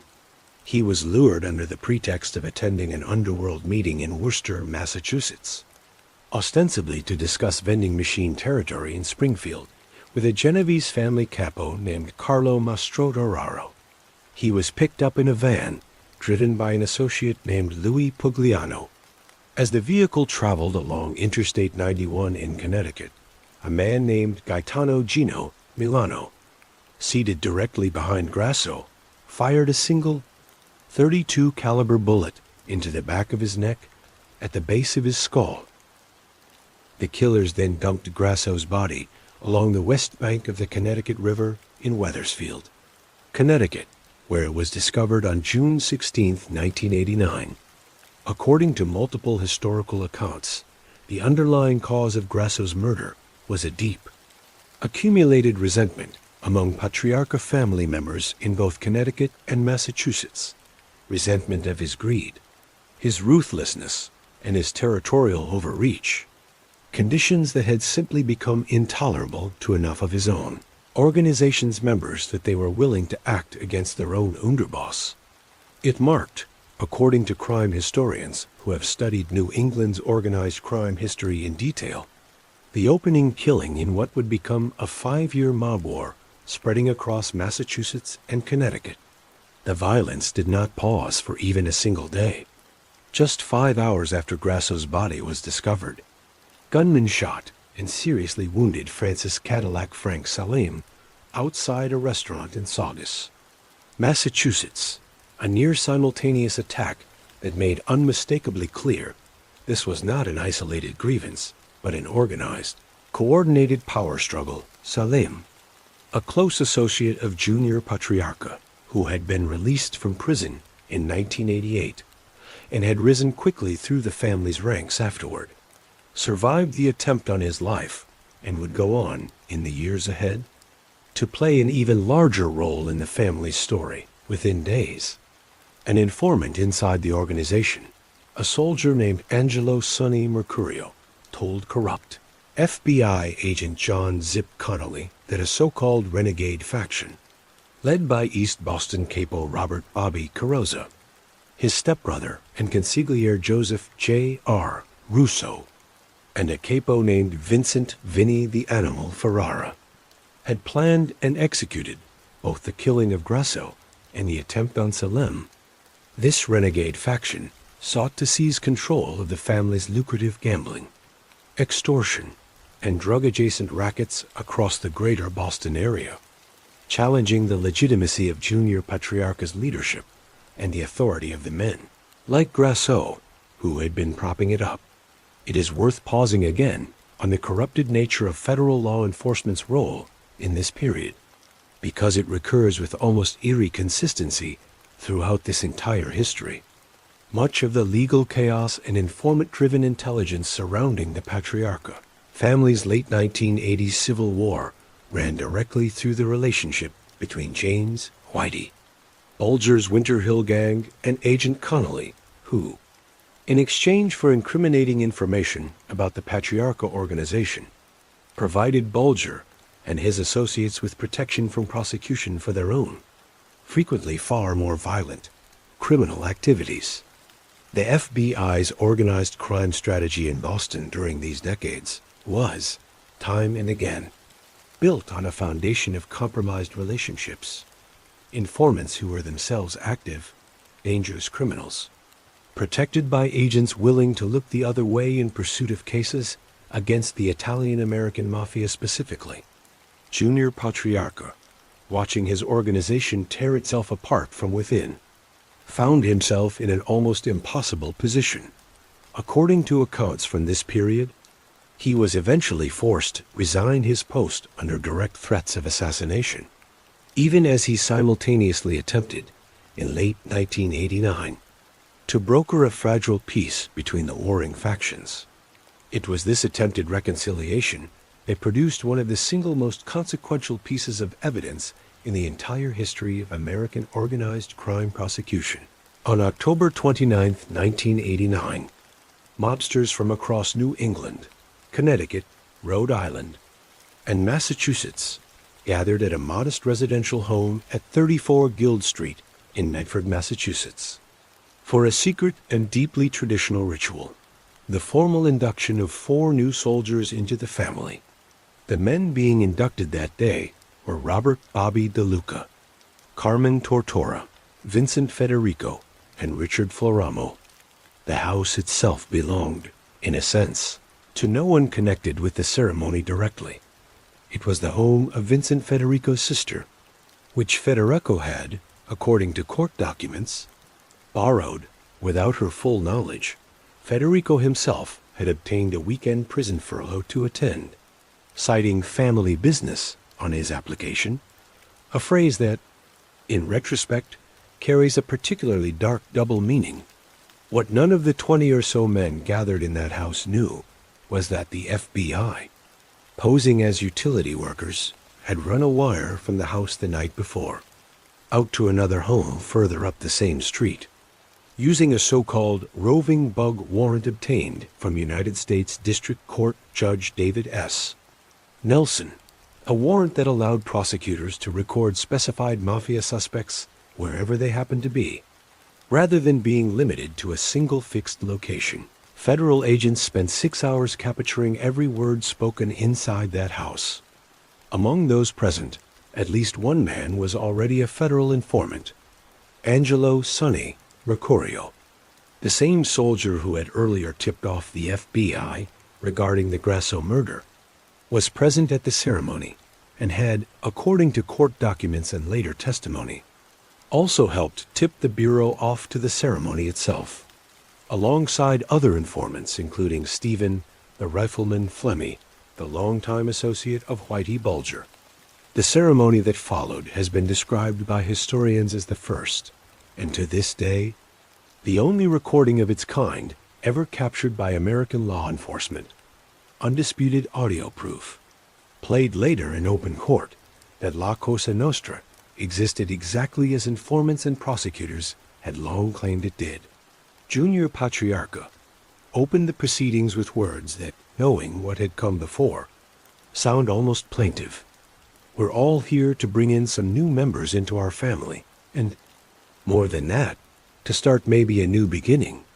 Put all that's got started behind us, and bygones are bygones, and a good future for all of us. It was, in essence, a public surrender to the renegade faction, dressed up in the language of reconciliation. An acknowledgement, audible on tape for any jury to hear years later, that the killing of his own underboss and the attempted killing of his close associate Salim were now simply to be set aside.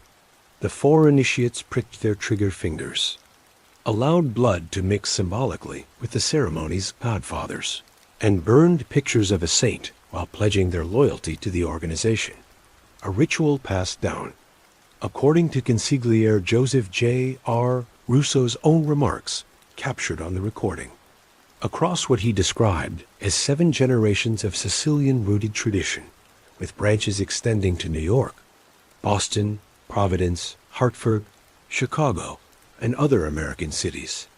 A Sicilian-born capo named Biagio di Giacomo administered the formal oath in Italian, offering the inductees a brief history lesson on the Mafia's origins, and warning them in stark terms of what membership truly meant. We get in alive in this organization, and the only way we gonna get out is dead, no matter what. It's no hope, no Jesus, no Madonna. Nobody can help us if we ever give up this secret to anybody. Any kinds of friends of mine, let's say. This thing cannot be exposed. At another point during the ceremony, Russo posed a chilling loyalty test directly to initiate Carmen Tortora. If Russo were to tell Tortora that his own brother was a traitor, an informant who intended to do the organization harm, would Tortora kill him? It is the kind of question that sounds almost theatrical when described after the fact. And yet it was asked in complete earnest inside a private home, by men who fully expected never to be overheard. Junior Patriarca closed the proceedings with a tone closer to fatherly caution than gangland menace, telling the newly inducted men, "You've all done everything you had to do. Stay the way yous are. Don't let it go to your head. It's not to be used to make money. It's not an advantage, a ticket to abuse people. It doesn't make you better than other people. The thing is, you have all of us to protect you. If you don't let it go to your head, and you don't abuse it, you'll have a happy life." It would prove to be tragically poor advice for an organization already in the grip of forces far beyond his control. The recording's evidentiary value turned out to be immense. The FBI was able to match Junior Patriarca's own voice to the tape using an old radio interview he had previously given, allowing prosecutors to definitively establish his presence and his words at the ceremony. On March 26, 1990, Junior Patriarca, Underboss Nicholas Nicky, Bianco, who had stepped in to take over the family's Providence operations following Grasso's murder, and 20 other family members and associates were indicted on a sweeping array of charges, including racketeering, extortion, narcotics trafficking, illegal gambling, and murder. Federal officials at the time described the action as the single most sweeping attack ever launched against one organized crime family in American history. The induction ceremony recording, played in court, became one of the most damaging pieces of evidence in the entire case, and prosecutors used it repeatedly in this trial and in subsequent ones to bolster the underlying claim that Mafia membership itself constituted ongoing participation in a criminal racketeering enterprise. Because of the embarrassment and legal exposure created by the tape, Junior Patriarca was effectively replaced as boss, with leadership shifting to Bianco, a New York Colombo family transplant who had spent years working alongside Patriarca's organization in Providence and who, by most accounts, maintained a notably lower public profile than either Raymond Cesar or Junior ever had. Bianco's own time at the top, however, would be brief. He was imprisoned on December 28, 1991, following his conviction in the racketeering case, built substantially on the induction tapes, and he died in prison on December 14, 1994, of complications from amyotrophic lateral sclerosis. By 1991, Francis Cadillac Frank Salim, the very man who had survived the assassination attempt on the same day Grasso was murdered, had risen to become boss of the Patriarca family in his own right. But rather than ending the internal conflict, Salim's ascension escalated it. Both his loyalists and the renegade Carrozza Russo Ferrara faction continued to compete for control of the family's extortion payments and remaining rackets throughout the early 1990s. A key Carrozza faction member named Anthony Ciampi owned a club on Bennington Street in East Boston that became the renegade faction's effective headquarters, hosting gambling and illegal card games for its members. Following Carrozza's own sentencing to 19 years in prison in April 1992, it took nearly 2 years for his faction to organize its planned retaliation against Salim's leadership. Ciampi and an associate named Michael Big Mike Romano S.R.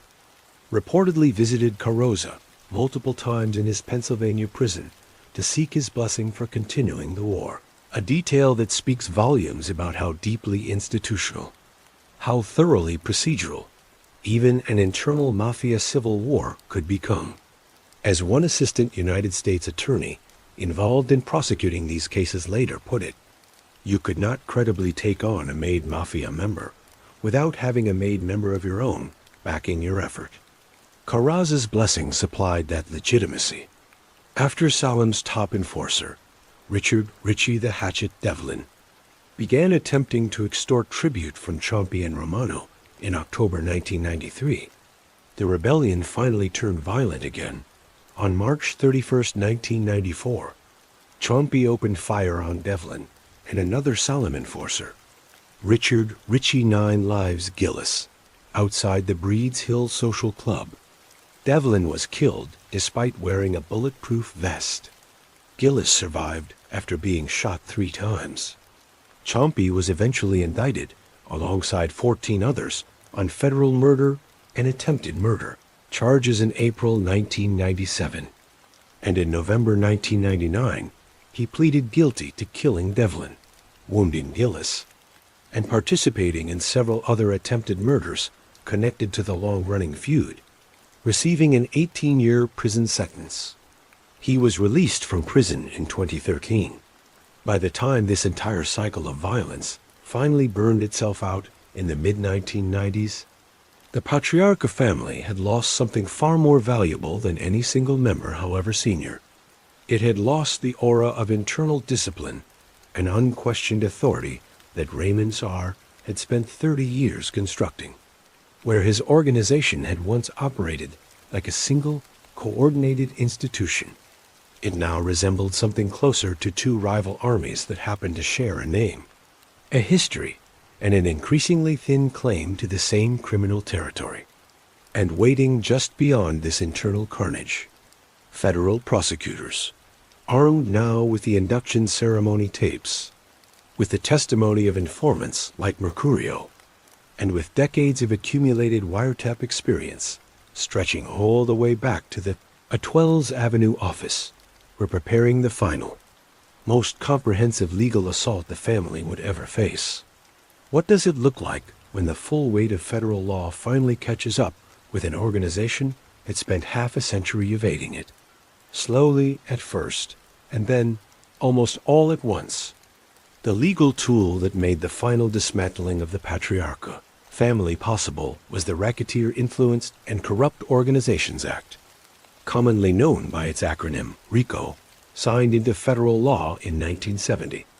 RICO had been designed, from the outset, to address precisely the kind of organization the Patriarca family represented, not a single criminal act, prosecutable in isolation, but an ongoing criminal enterprise, structured hierarchically, sustained over years through a pattern of related offenses, including murder, extortion, gambling, and loan sharking. Where earlier generations of prosecutors had been forced to build cases murder by murder, hijacking by hijacking, RICO allowed the government to indict an entire organizational structure as a single continuing conspiracy, to put, in effect, the family itself on trial, rather than merely its individual members. The 1990 indictment of Junior Patriarca, Nicholas Bianco, and 20 others, built substantially on the Medford induction ceremony recording, represented one of the earliest and most consequential applications of this RICO strategy against the New England family specifically, but it was far from the only one. Throughout the early and mid-1990s, federal prosecutors in Boston, Providence, and Hartford worked through a steady sequence of racketeering cases that, piece by piece, dismantled the family's remaining leadership structure. Robert Carosa's own legal saga illustrates how thoroughly this prosecutorial strategy worked. After being sentenced to 19 years in prison in 1992 for his role in the renegade faction's war against Salem's leadership, Carosa found himself, years later, back in federal court facing additional charges connected to the Devlin murder and the broader violence of the 1990s Civil War. On November 1, 1999, Carosa opened his own defense at trial with a notably candid admission, telling the jury he was a little nervous before going on to acknowledge that he had previously confessed, during his 1992 case, to being part of a criminal enterprise. Unlike some witnesses in this case, he told jurors, I accept the fact that I'm guilty of crimes and accept punishment for them. Despite this candor, prosecutors lacked direct evidence tying him to the specific murder conspiracy charges at issue in that particular trial, and roughly a month into proceedings, Carosa's attorney negotiated a plea agreement in exchange for pleading guilty to a felony gambling charge and accepting 2 additional years added to his existing sentence. Carosa was exempted from testifying before any federal grand jury investigating the Patriarca family, or from otherwise cooperating with prosecutors. It was, in its way, a final, quiet act of omerta from a man who had already spent the better part of a decade behind bars, willingness to add to his own sentence rather than ever formally cooperate against the organization he had once tried to seize control of. Francis Cadillac Frank Salem's downfall followed a very different path, and one that illustrates just how thoroughly the old codes of silence had eroded by the 1990s. Salem was jailed in 1995, having served as boss of the family since 1991 amid the chaos of the ongoing Civil War. He would eventually become a government witness himself in 2001, the very boss of the Patriarca family turning informant, an outcome that would have been almost unthinkable in Raymond S.R.'s era. when the entire structure of the organization had been built around an assumption of absolute, lifelong silence. Salem lived into his late 80s. Dying in December 2022, his brother, John Action Jack Salem, served briefly as acting boss during the same turbulent period before he, too, was jailed.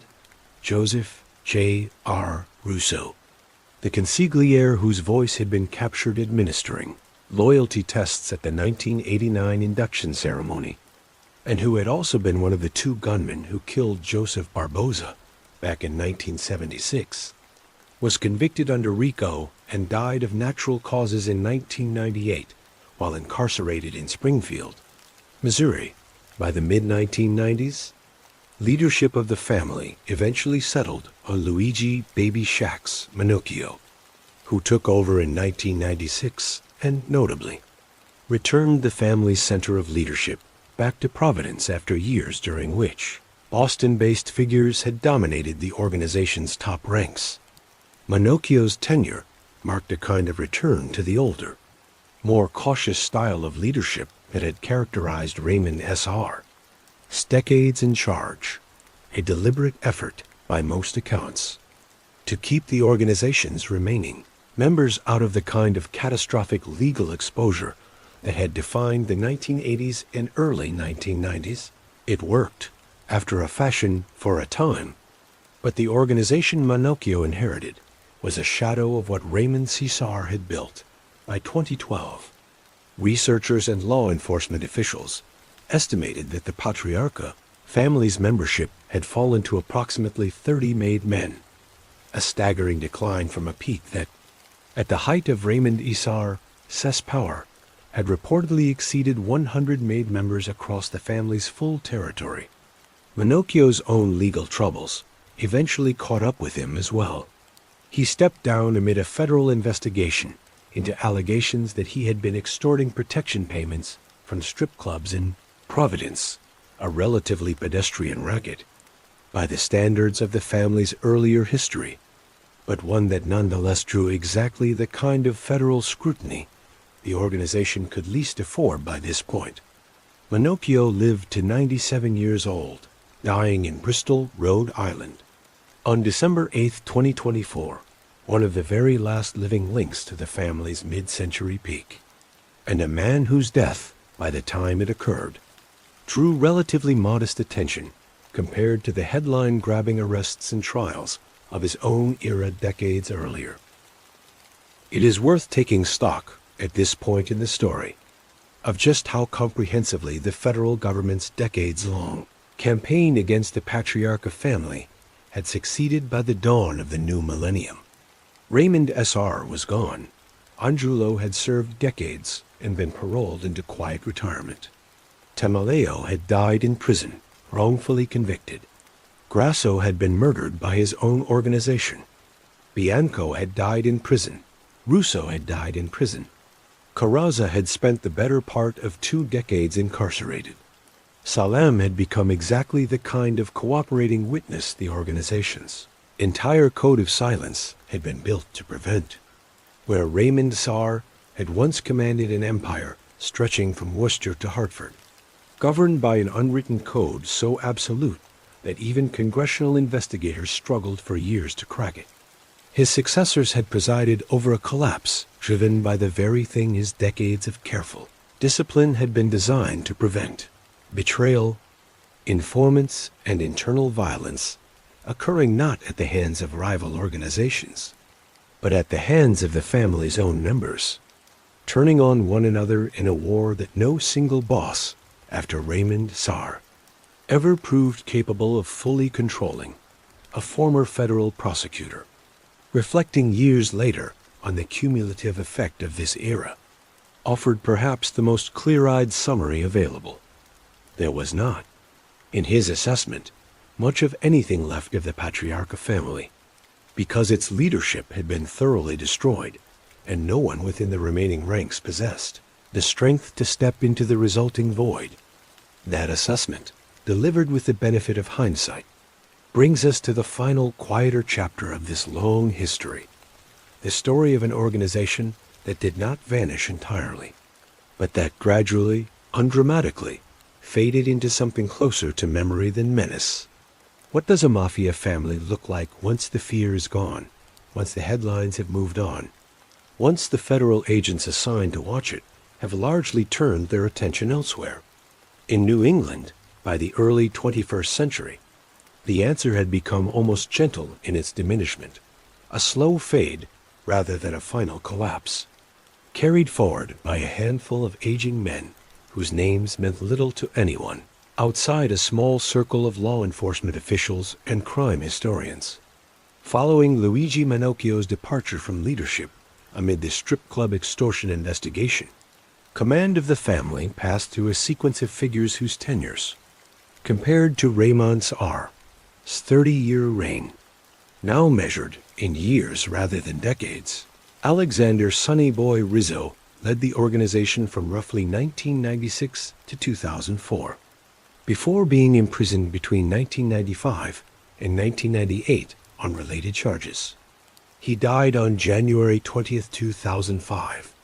Leadership then passed to Carmen S., the cheese man D'Annunzio, a Boston faction figure who would, in various capacities, dominate the family's top ranks for the better part of 2 decades. D'Annunzio's own path to the top of the organization began, like so many others in this story, in the North End crews that had once answered to Jerry Angiulo during the 1980s. D'Annunzio and his brother Anthony served as underlings within Angiulo's organization. Their relationship with that structure soured badly in 1983, after D'Annunzio attempted to extort a protege of Angiulo's named Vincent D.D. Gioacchini, an act of overreach serious enough that Angiulo reportedly put a contract out on D'Annunzio's life. The brothers fled, seeking refuge in Las Vegas and Los Angeles, where they worked as bookmakers and debt collectors for the Chicago outfit until it was safe to return to Boston. By the mid-2000s, D'Annunzio had been named Underboss and was considered, according to FBI documents later filed in court, the top Boston-based member of the entire Patriarca organization. He earned his nickname, the Cheeseman, from an unusually mundane and almost charming source. He ran a gourmet cheese shop in Boston called Fresh Cheese, operating his legitimate small business and his underworld responsibilities.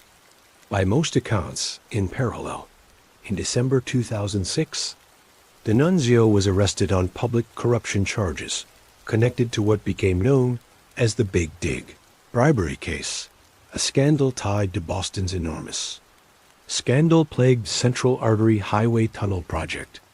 He was also separately accused, in later years, of overseeing large-scale bookmaking operations across the Boston area, managing sports betting and enforcing payment through intimidation.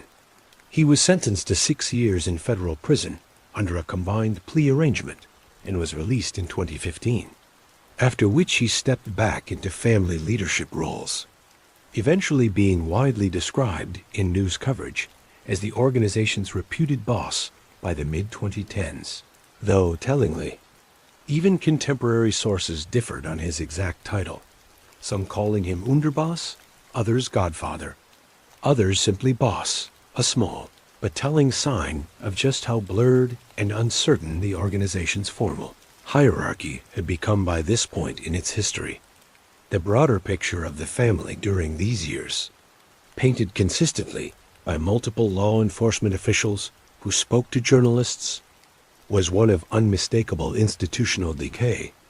A former superintendent of the Rhode Island State Police, reflecting on the organization's modern condition, stated plainly that while the family still consisted of roughly 30 made members, it was simply not operating at anywhere near the threat level it once represented, and that other criminal entities now posed a far greater danger to public safety than what remained of New England's mafia.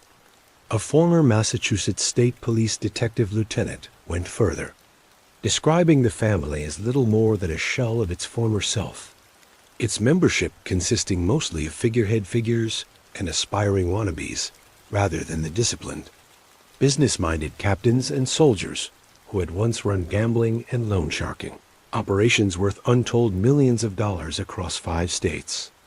And yet, even in this diminished state, the institutional memory of the organization persisted, carried forward by men whose careers stretched back, in some cases to the Patriarca SR era itself.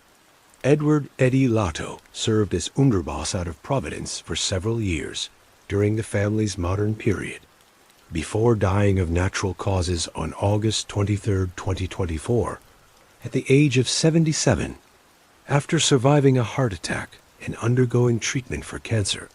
Matthew Good-Looking Matty Guglielmetti, a longtime Cranston-based capo who had been favored by Raymond Patriarca SR, himself early in his criminal career during the 1970s, and who had been formally inducted in a Boston ceremony in 1977 alongside 7 other men, cycled through various leadership roles during these same years, stepping down from one period of leadership before briefly returning to another. The family's geographic reach, though diminished, did not entirely disappear in Connecticut. The remnants of the crew, once controlled by the murdered underboss, William Grasso, continued to operate under a sequence of leaders, eventually passing to a man named Anthony Ascenzia, who led the Connecticut faction's operations out of New Haven and Branford until his death in 2020, at which point leadership passed to an associate named Eddie Perret, who, according to organizational reporting, reports directly up the chain to Providence-based leadership figures. It is a small but meaningful detail, proof that even in its weakened state, some thread of the organizational structure Raymond SR, first built in the 1950s, continued, in attenuated form, to function, the most significant and symbolically weighty development of the family's recent history arrived in December of 2024, with the death of Luigi Manocchio at age 97, which we touched on briefly in the previous chapter, and then, less than a year later, with the death of the organization's most recent boss. On September 21, 2025, Carmen the Cheese Man D'Annunzio died at the age of 68. According to reporting at the time, he passed away peacefully, having struggled in his final years with significant health problems, including severe obesity, type 2 diabetes, and heart issues. According to his own attorney's public statements, D'Annunzio's death created what multiple outlets, covering the story, described as a broader leadership vacuum within an organization that had already lost much of its power and influence over the preceding 2 decades.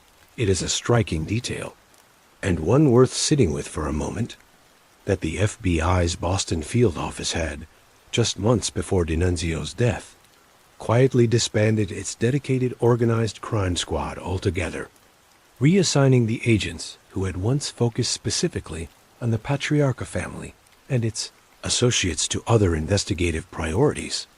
The institution that had spent the better part of 70 years through wiretaps on Etwells Avenue, informants like Joseph Barboza, the bugged induction ceremony in Medford, and decades of RICO prosecutions, methodically dismantling this organization's leadership, had effectively concluded, by the time of D'Annunzio's death, that the fight was largely over, that whatever remained of the New England Mafia no longer warranted a dedicated unit of its own. In the weeks following D'Annunzio's death, leadership of the family passed to Robert Francis Carrozza, the same East Boston mobster, now in his 80s, who had led the renegade faction's bloody rebellion against Patriarca family leadership back in 1989, and whose long criminal career we traced in some detail in our chapter on the family's civil war. According to reporting from organized crime researchers, Carrozza formally assumed the title of boss in the weeks following D'Annunzio's passing, becoming, as of this telling, the reputed head of an organization that, by most informed accounts, now consists of a few dozen aging members spread across Massachusetts, Rhode Island, and Connecticut, a figure operating from East Boston who had once, decades earlier, been part of the very insurgency that helped tear apart the discipline and unity Raymond Czar had spent his entire career building. It is a strange, almost circular kind of historical justice. If you choose to see it that way, the man who, in 1989, helped ignite the civil war that fatally weakened the Patriarca family's internal cohesion is the same man who, in 2025, inherited what little remains of the organization he once helped to break apart.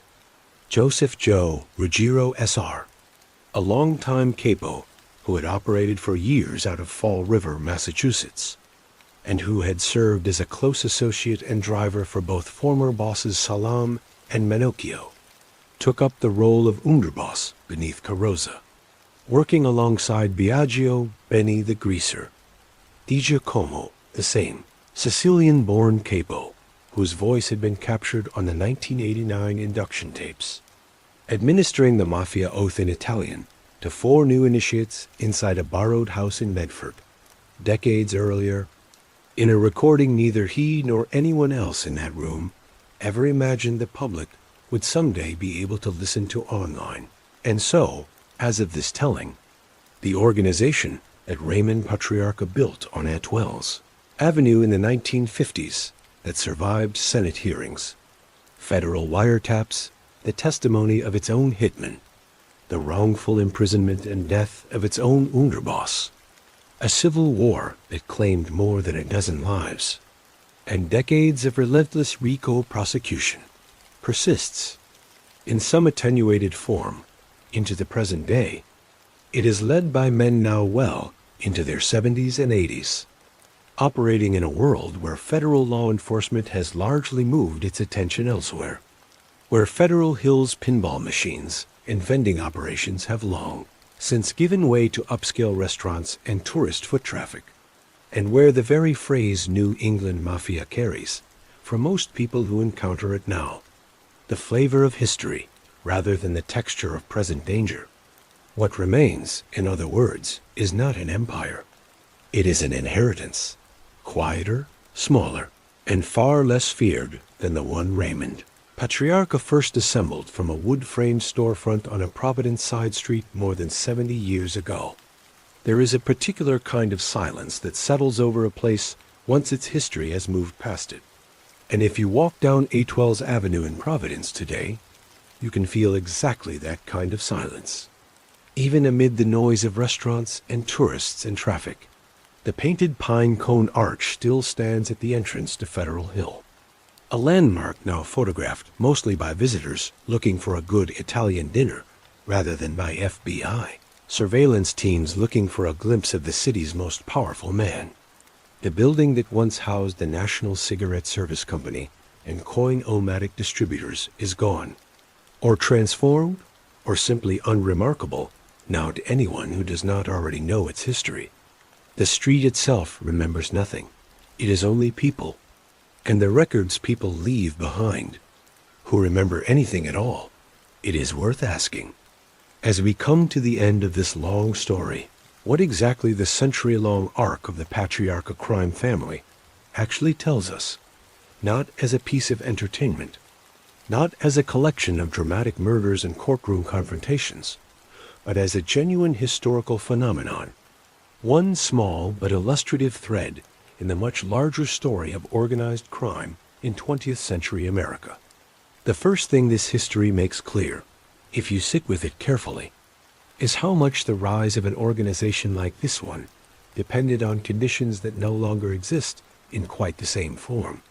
Prohibition handed an entire generation of immigrant entrepreneurs, legitimate and illegitimate alike, an instant criminal economy worth billions of dollars, built around a product, alcohol, that most ordinary Americans wanted and were willing to break the law to obtain. Without that singular policy failure, it is difficult to imagine the kind of rapid capital accumulation that allowed men like Frank Morelli, Philip Bucola, and eventually Raymond Patriarca to transform scattered neighborhood rackets into a unified, multi-state criminal enterprise capable of bribing governors' aides, intimidating witnesses, and commanding the loyalty of dozens of captains and hundreds of soldiers across 5 states. The second thing this history makes clear is how thoroughly the organization's eventual unraveling was driven not primarily by rival criminal competition, but by 2 forces working, however imperfectly, from within the bounds of American law: federal electronic surveillance, and the systematic cultivation of informants from within the organization's own ranks. The wiretap planted inside the Etwells Avenue office in the early 1960s. The bug installed at Jerry Angiulo's headquarters on Prince Street in 1981, and the extraordinary recording captured inside a borrowed house in Medford in October 1989. These 3 pieces of hidden electronic evidence, more than any single act of violence committed against the family by an outside rival, did more than anything else to dismantle the Patriarca organization's leadership across 3 separate generations.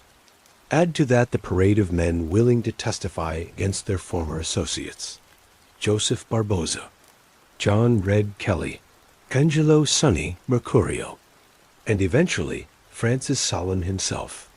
And you have, in essence, the entire mechanism by which American law enforcement learned, over the course of several painful decades, how to dismantle organizations built on codes of silence that had once seemed unbreakable. But the third thing this history makes clear, and perhaps the most important thing for us to sit with honestly before we close this story, is that the institutions pursuing the Patriarca family were not themselves uncomplicated heroes in this narrative. We have spent considerable time across several chapters walking through the case of Henry Tamaleo, Peter Limon, Louis Greco, and Joseph Salvati, 4 men, one of them reigning Patriarca's own underboss, convicted of a murder a federal court would later determine, with overwhelming documentary evidence, that they did not commit, because FBI agents knowingly allowed a star informant to lie under oath in order to protect other, more valuable informants from exposure. 2 of those men died in prison before the truth ever reached them in any form that mattered. It would be a disservice to this history, and to the people whose lives were genuinely destroyed by that injustice, to tell this story as a simple, satisfying tale of good government finally triumphing over bad criminals. The real story is messier than that, and more uncomfortable, and in some ways more instructive precisely because of that discomfort. What, then, finally, do we make of the family's slow decline across the final 3 decades of this story? The Civil War of the late 1980s and early 1990s, the RICO prosecutions that followed, and the quiet, almost gentle fade into the diminished organization that exists in some attenuated form, even now? Perhaps the simplest and most honest answer is this: organizations built primarily on fear and unwritten codes of loyalty are only ever as strong as the men enforcing those codes. Generation after generation, Raymond Patriarca S.R. possessed, by every account that survives him, a rare and specific combination of patience, business discipline, political instinct, and personal menace that allowed him to hold an entire 5-state criminal organization together for more than 30 years. Through Senate hearings and prison sentences, and the testimony of his own former hitman, his son inherited the title, but not, it seems clear in retrospect, the particular set of qualities that had made the title meaningful in the first place. And once that internal discipline cracked, once underbosses began dying, at the hands of their own organization, rather than at the hands of the federal government or a rival family, there was no version of RICO prosecution, however effective, that needed to finish the job. The family had already, in the most meaningful sense, begun finishing it themselves, and that brings us to the end of the road for tonight. Thank you for staying with this story for as long as you have, through Federal Hill, through the courtrooms, through the long, slow unraveling of an empire that once seemed unbreakable. If you're still awake, Tell me one more time. What time is it where you are? And where in the world are you listening from tonight? I always like knowing who made it all the way to the end with me. If this story kept you company tonight, consider leaving it a like, and if you'd like more long, quiet histories like this one to fall asleep to, subscribing helps make sure you don't miss what comes next. There's another story already waiting in this series. Another empire, another rise, another quiet, inevitable fall, and I'd be glad to have you back for it. Until then, sleep well.